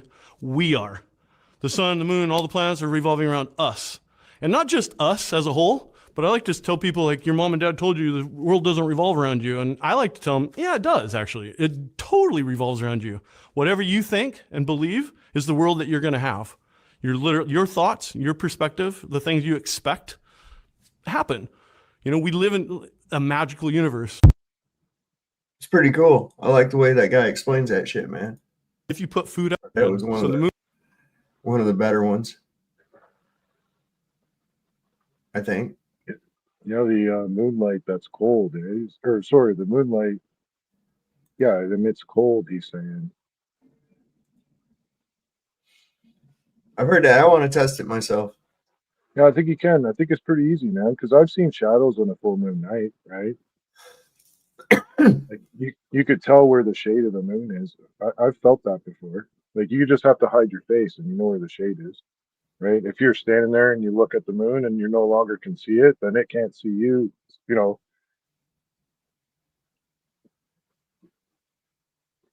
Corner of a building or something. Maybe. See, I was wondering if I had some other shit here. You ever watch that donut operator at all? He's not, you know, nothing to shake a stick at or anything. I hate that guy. Yeah, he's just a dweeb, but he is. He's an asswipe. I don't like him. What the fuck is this? Somebody changed the topic. Yeah, yeah, I like that one too. He's talking about the esotericness of it all, like, and how you get offended when people say it. We're just living in a big clock, you know. But oh, so here's more about that Erica Kirk and the fucking bullshit. Watch this real quick. The Romanian angels or whatever. I don't know. Bombshell legal documents reveal that Erica Kirk's nonprofit was tied to a formal investigation into child trafficking in Romania, an investigation led by local authorities and later quietly dismissed. According to the mainstream media, that's where the story ends, case closed. But dig a little deeper and it starts to unravel. Because those investigators, they never had full control. Their jurisdiction had already been ceded to foreign command structures operating inside Romania. The same network Erica's parents were deeply embedded in. And here's the part they don't want you to know. We have the receipts, the correspondence, and the official documents to prove every piece of it. So yes, the case was dismissed, but not because there was nothing to find, because they were never allowed to find it. Today's video is brought to you by VP.net, the only VPN I trust to protect my privacy from the deep state. VP.net. She worked as a translator at a NATO military base in Romania, a quiet professional among military personnel. But Anna Maria wasn't just another translator. Her position gave her access to high-level circles, senior military officers, diplomatic envoys, even visits from US officials like then Vice President Joe Biden. She was trusted, connected, inside. And that's exactly what made what she discovered so explosive. Her office was right next door to the base commander, Colonel Otto Buscher of the Black Sea Area Support Team. She saw who came and went. She heard the conversations. She reported seeing underage children brought into the base. And when she checked, they hadn't been registered as visitors. She'd seen enough to know something was happening behind those doors, but she just couldn't prove it. Then one day, a simple mistake changed everything. She was accidentally given a laptop that hadn't been properly wiped by IT, one that was previously used by one of Bush's assistants. Inside it were files, emails, and logs that she says reveal what was really happening on the base. A secret brothel operating under the noses of NATO command, where underage girls were brought in to entertain NATO soldiers. And at the center of it all, Buscher himself, with his right-hand man, Senior Adjutant Lloyd Sparks. The same Buscher that Erica Kirk once publicly thanked for everything he'd done for her non-profit that was set up to help young children and orphans located inside that same base. I believe that we all have angels in our lives, and these are my little angels from Antonio Placement Center in Constanța, Romania.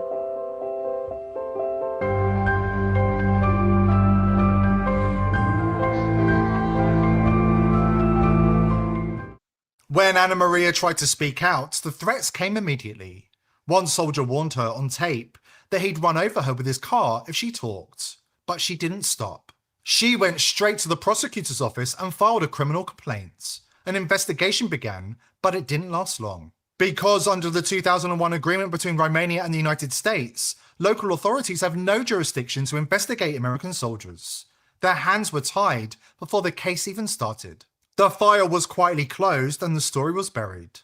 Because once you understand who Erica's parents really were, both deeply embedded in the military-industrial complex with long-standing ties to Israel, the picture starts to change. Because how does a girl from Arizona end up running a child-focused nonprofit inside a NATO base in Romania?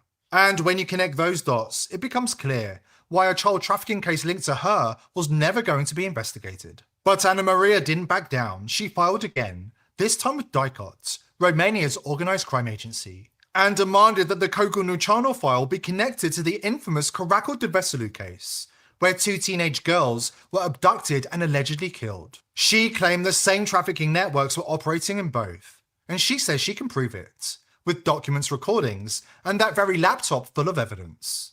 So yes, the case was dismissed, but not because they found nothing, because they were never allowed to find it. But that's all about to change, because after the break, we're going to uncover who swept those documents under the carpet, who gave the covert orders to close down the investigation, and how the people protecting Erica are connected to something far bigger than one buried criminal investigation. Today's sponsor is pillsforever.com. Sex trafficking to her mother's quiet. Please click the link below this video. From Erica Kirk's close ties to a man credibly accused in the Romanian press of child sex trafficking, to her mother's quiet seat on the board of a company allegedly funneling TPUSA user data to Israel, the pattern is becoming impossible to ignore. Nothing about this story adds up. The mainstream media and the state of Israel are standing behind Erica Kirk and TPUSA, insisting they are innocent. They're calling it a smear campaign, a misunderstanding, a closed case. But inside the ranks, patriots and whistleblowers are saying otherwise. Men and women who've worn the uniform, who've seen what happens behind the fences, are stepping forward to say the official story doesn't hold. The ballistics report? Inconsistent. The autopsy? Covered up. The patsy pinned with the blame? A convenient fiction. Okay, this is kind of a rabbit hole, but with Erica Kirk immediately saying, I forgive him, it's like, well, you just made him guilty. So now he's guilty. What, have we had a trial yet? All parts of the plan to cover up the truth. That's another thing, too. They're just automatically assuming this kid is guilty. There's no way this kid will ever get a fair trial. Yeah, exactly. Yeah. If he makes it there. See, they snuffed Oswald too quick. Truth, according to the man who killed bin Laden, Rob O'Neill. I've killed a lot of people closer than that cameraman, and I've seen what happens. I've seen entry wounds and exit wounds. Immediately, it didn't make sense. And then we got a different shooter. The FBI announces they got him. Then the guy running on the roof, the 30-06, how this dude, he took it apart, he put it together, he got a scope on there, took a cold bore shot, took it apart, jumped down a roof, put it together, wrapped it up. All of the texts he's sending that don't sound like any 22-year-old I know. And that's enough. And I'm on the side of the simplest thing is usually what happened. But the moment you ask a question, you get torn down. And it's like, even with, if I said it doesn't make sense, I'm like, why are you saying Israel did it? I'm like, I didn't say that. I'm just saying it doesn't look good. And the second you bring it up, okay, is it? I mean, and with AI and me, especially like with the bin Laden right now, if I don't see it, I need verification somehow. But when so I wasn't there, so I can't say anything for certain. But is it true that as soon as he was down, his security team took his lapel mic off, gave it to someone else that ran off? What did they do with the SIM card? Did someone take that camera that was right behind him down? Why did they contaminate a crime scene immediately? Is it paved over? Did they rebuild it? Is all of that true? I don't know. But the second you ask, I'm anti-Semitic, and I'm like, I didn't even bring up Israel. Why are you bringing up Israel? Is someone getting paid to defend them for something I'm not even talking about? And all of a sudden, I'm a conspiracy theorist. It's like, no, I've killed a bunch of people for the country. A great American was killed in front of everyone in America. He was for this country. I would like to know why, and stop bullshitting me. There's been more than enough bullshit. Yeah, that's what I was thinking too. It's like, okay, wait a second. No, you didn't. Shut up. He brought up one good point. I almost interrupted to say it though. He said how they took the microphone off him right away, right? Because if any words were gurgled out after the fact, we wouldn't want that to come out neither, right? Because, you know, like it would be like behind the scenes if it was all show. And like I said, I guess it's worth talking about. Everyone else is talking Or about what it, was right? even said, or even what was said by everybody there on the scene at the time. That's right. You see, That's right. My buddy just actually fucked up, and he called his friend he was trying to hook up with. He's an older guy. He's a little older than me, 10 years older than me, and he called her and got voicemail and that. Well, the dumbass didn't turn the phone off. Me and him were talking. I don't even remember what I said. Like, I mean, we were talking and carrying on, and you know what I mean, for a while. And then his phone goes boop about 5, 7 minutes later, right? Or whatever, however long the message was. And I go, dude, we just left one of them pocket messages for your friend you just never spoke to yet, right? Oh, shit. Well, I'm Whoops. just saying, like, it's what happens when you got a hot mic, right? Yeah. I wanted to try something here too. Sorry, man. I just wanted to try pushing a button. Okay. If it'll do it. Oh, that got weird. What are you doing? From criminal cases quietly buried to the lies and delusion pushed by the mainstream media and their so-called fact-checkers, it's been a non-stop campaign to keep you confused and compliant. And now, the FBI's official narrative? It's so full of holes it's almost insulting, as if they're daring you to question reality itself. George Orwell warned us this day would come, when they'd tell you that up is down, war is peace, and ignorance is strength. And that's exactly what's happening now. Listen to their excuses. Well, that was a ricochet off his body armor. And I immediately said, no, it wasn't, because it doesn't do that. Then they said, oh, there was no body armor. Oh, okay. With ballistic gelatin, you know what a 30-06 would do to a man's neck? It would blow his head off. And their response is, oh, he was a superhuman. No, he wasn't. What are you talking? And, you know, who was the dude you arrested running around with a gun? Here's one. Is there a gravesite for Charlie Kirk yet? Do we know where it is? How did they get that arena, that huge stadium where a Super Bowl was played, in 11 days? It takes that long to coordinate the parking. How did they get pyrotechnics and everything? Just questions. They want us to stop asking questions. They want us to comply, to fall in line, to believe whatever headline they hand us next. But here's the thing. They can only control the narrative if they can control your connection. Every click, every search, every private message is being logged, tracked, and analyzed. That's why protecting yourself online isn't optional anymore, it's survival. And that's where VP don't give them dare to question what you threaten to clear they Surrender yourself for TPV. Congress is helping doing so. I think it is. Photography. Because freedom online shouldn't cost your freedom off. But yeah, that's pretty fucked up. Now here it is. Yeah, Netanyahu regime now openly ready to violate the peace deal. I like what Chicago said about that. I was on mute trying to say something else, but I like what Chicago had to say about that. That Donald Trump and whatever his name, Benjamin Nikowski, whatever. Yeah. You know, they got together and decided there would be peace, right? But they didn't even ask the Hamas guys or the Palestinians if they were happy. You know, like, well, how do you think? And like just this talk about like the Palestinians fighting, right? The idea that the Palestinians, like, I know slightly, you know, I think I know, they can't even get a fucking nails to build with in there. Like, they have rules. You're only allowed to have certain size nails. And someone was in there trying to make a school and they couldn't get the pencils and shit because they were afraid they were going to turn them into weapons. Like, it's an open air prison, man. But perhaps No, not perhaps. It is. It's an open air prison. I know, but it is absolutely what I was going to say is perhaps these people are a little bit special that have ancestrally lived in this land in that land, right? I'm talking about the fucking Palestinians. Mm-hmm. You know, perhaps there is something to be said. Like maybe they're gaining so much points with the devil by killing people who are perhaps, you know, good people, really good people, like American farmers or whatever. Like, you know, you can't break their soul. You know, you break their nose, they still won't fight. Like that type of people. You know what I mean? Just whatever. Possibly, there's a reason why it's not just a land grab. They're enjoying the torture, man. I said this before. They could have pulled them all out of there on buses and trains. They've done it a million times in the past. Exactly. It's not the Gaza Strip they're after, dude. Come on, dude. They want to wipe these people out. That's Yeah, evident. Come on, dude. Yeah, you're right. So It's absolutely evident. This is listen to this.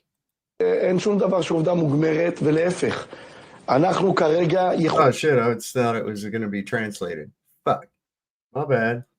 It's okay. I don't mind hearing it. That's the type of stuff I hear white guys talking. Like, I look like a bell worker from 20 years for the last 20 years. They got the blue hair, white hair and blue eyes, right?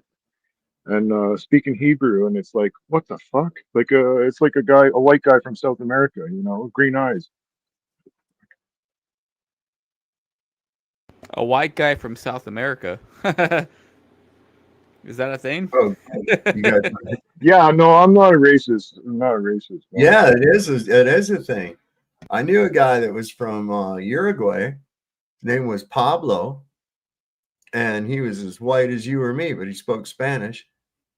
His mom and dad immigrated there from Europe someplace. I think his mom was from Austria, and I forget where he said his parents were from, but they were someplace in Europe.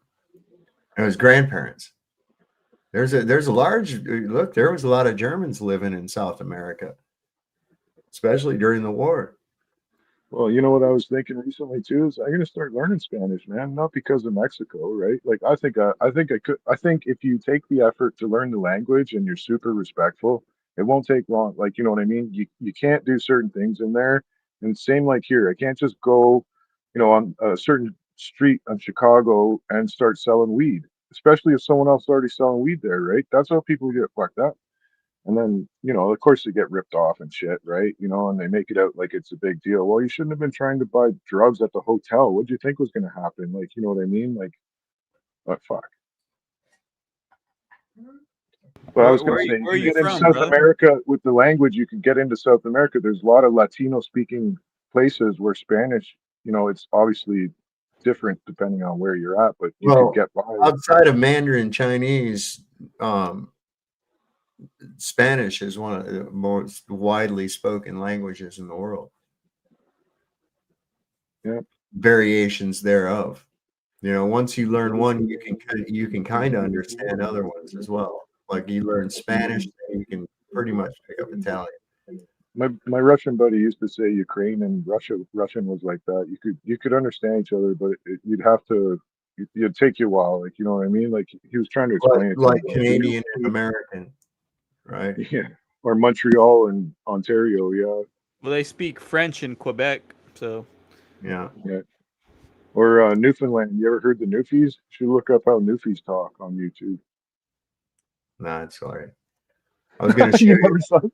Come on, let's show you some Newfies. Nah. I'm going to show you. It's easy. It's easy to make fun of us once you hear them get going at it. I'd just like to know your thoughts on this.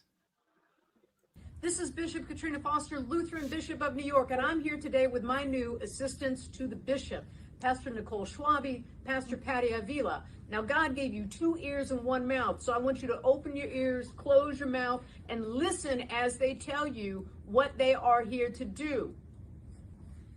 Pastor? Hello, I'm Nicole Schwabe. I'm the assistant to the bishop for discipleship and congregational relations. So we are going to work together on how you open your arms in love to your neighbors, how you love God and love neighbor well.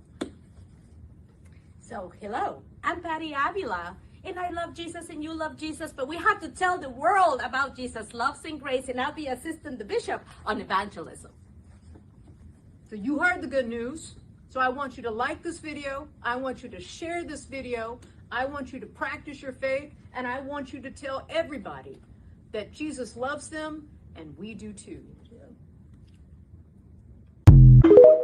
Now get down and give me 5 Hail Marys. What the fuck? Is like she's a drill sergeant for Jesus or some shit. But the problem I have with that, Sav, is she didn't actually explain why we should know Jesus. Well, the thing is too, it's like I don't see that role for a woman at all. That looked like a little group of frustrated lesbians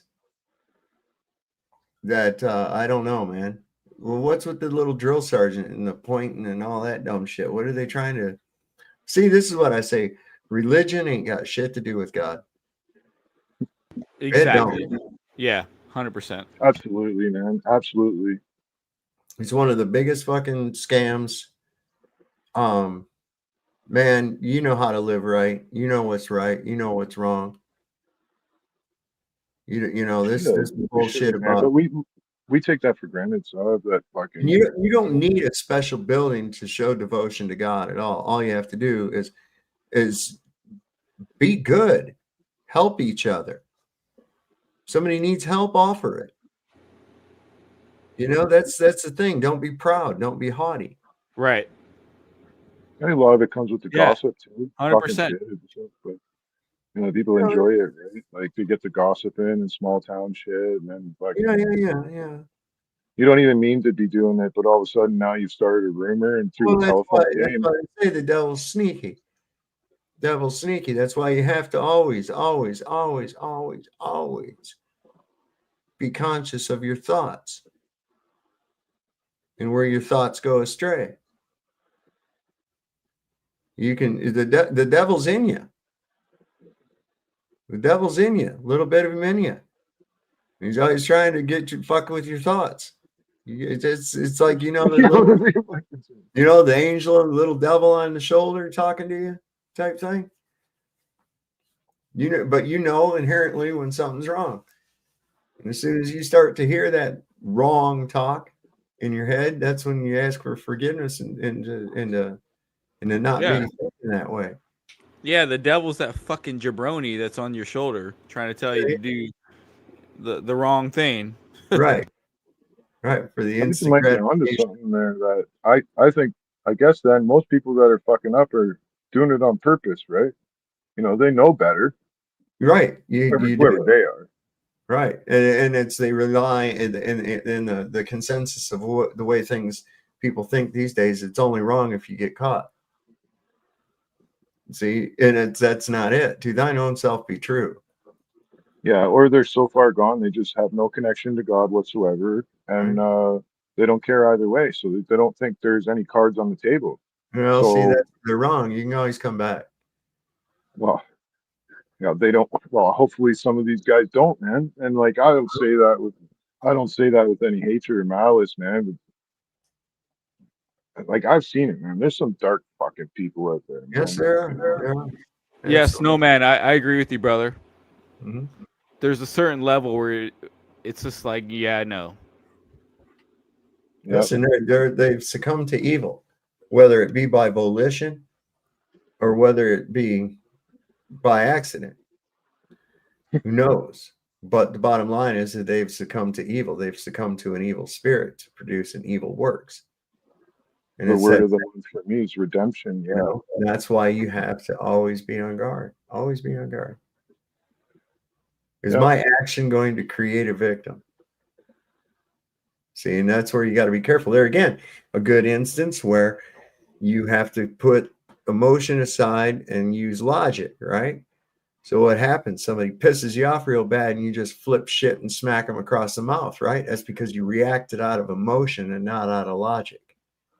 Had you thought about it or been able to think faster, you would have went, whoa, man, I really want to punch that dude. But if I do, I'm probably going to end up in the fucking jail, have to go to court, this, that, and the other, or whatever. You're looking at it with logic and reason. But when you react, when you're reactionary, and you react right out of emotion without running it through the mills of logic. Right. Well, that's where you run into problems. Exactly. You got to think first. Yep. Right. You got to be patient. You got to wait for the right time to get revenge. You can't just be spur willy-nilly with the revenge. What is it? You know, that there's a lot to that. Two wrongs don't make a right. No, I know. You know, all you've done is just add to the negativity. That's all you've done. No justice was done. No justice was done. Eye for an eye, man. Tooth for a tooth. I don't know. So it's a hard thing to balance, and that's one of the things of being a reasoning, thinking, sentient being such as ourselves. That's what it's all about. We make ourselves better and better but day by day. At least we should try to. You don't just settle in and say, okay, this is where I'm at and I'm going to stay there. Right. Yeah. You got to continually constant forward. self-reflection. Constantly. Self-reflection. Yeah. Unfortunately, a lot of times self-reflection, it really comes upon you as you get older. You know, you look back over the years of your life and, you know, I guess that's what repenting is all about. You, God damn, I wish I hadn't have fucking done that. That was really a dumbass fucking thing to do. You know, that kind of thing comes across. Exactly. You know, don't mean you sit there and go, oh, so, you know, you get all wallowed up in it, but you realize the errors of your ways. Exactly, Sav. Yep. That's repentance in a nutshell. That's what it is. So anyway, I'm gonna have to shut it down, guys. I'm getting a little tired. Like I said, I got up at the crack of ass this morning to go down there to the doctor. Still got my armband on. See my little hospital band thing. Yeah. All right, got you, brother. All right. I don't know. I haven't cut it off yet. I'll do that after we get off here. You all right, brother? Oh yeah. Well, I had to go in and do some kind of a vascular study. They wanted to look at my aorta because when I went about my back, and now that's the whole thing, is because I actually went to the fucking ER hoping that they could do something. And that's how bad my back was. And they ran me through a CT machine, and that's when they found an aneurysm on my aorta. And so now they had me come back today to do an ultrasound test to measure it and get pictures of it and that kind of thing. Yeah, and then I'm supposed to go back. Kind of in a way, it's a blessing, right? That you went and got the imagery done or whatever. Well, not really, because I mean, what are they going to be able to actually do about it? The best I can do is lower my blood pressure. Okay. I can gain some more information from the dude. I'm not letting them cut my ass open. Okay. Everyone in my family has strict instructions and know that I am not to die in a hospital. I will die at home, not in a hospital. It's a soul reclamation center. I don't even want to fucking be there. What do you want us to do with your shell when you're done with it? I don't give a shit. Told my lady, I says, you can have me cremated, mix me up in a douche, and run me through one last time. I don't care. Too much. No, I'm just kidding. So yeah, I don't care. This is just the husk. This is just, you know, my machine, my car, my ride while I'm out here in this 3D reality. Once I don't need this anymore, I don't give a shit what you do with it. Stuff me and prop me up in a chair somewhere. Take me to the taxidermist. To carry around like weekend at Bernie's for another month or so. Go drinking at the hotel and shit. Little hand waving and shit. Yeah. Yes, Come sir. on here. Have somebody puppeteer me on here and shit and talk on my behalf. Oh, we're getting really morbid. I don't even want to think about it. a little bit. So anyway, that's the deal with me. My blood pressure was high. I've got it down lower. It's still high, but I got it down a lot lower. I'll go in here in the other room and take That's it awesome, again. man. Huh? I hope you keep it that way, brother. Yeah. Oh yeah, we gotta try. Using our herbal remedies, and I'm not gonna take their pharmaceuticals. I don't do that. I don't want none of that. Yeah, shit. I don't blame you. Not for a fucking minute. So anyway, you guys, thanks for coming up. I want to thank everybody that showed up here in the chat and for the show. We just kind of like bullshit our way around here. It's a Monday night. Why the fuck not, right? And don't forget, like we always like to say, don't forget, the Lord loves a working man. Don't trust Whitey. See your doctor and get rid of his ass. Because I'll tell you what, man, I've been dealing with these guys and they're not really all that bright. And if you heard the shot, it probably wasn't meant for you. We'll see you next time on Sovereign Soul Unchained Mind. Good night, everybody.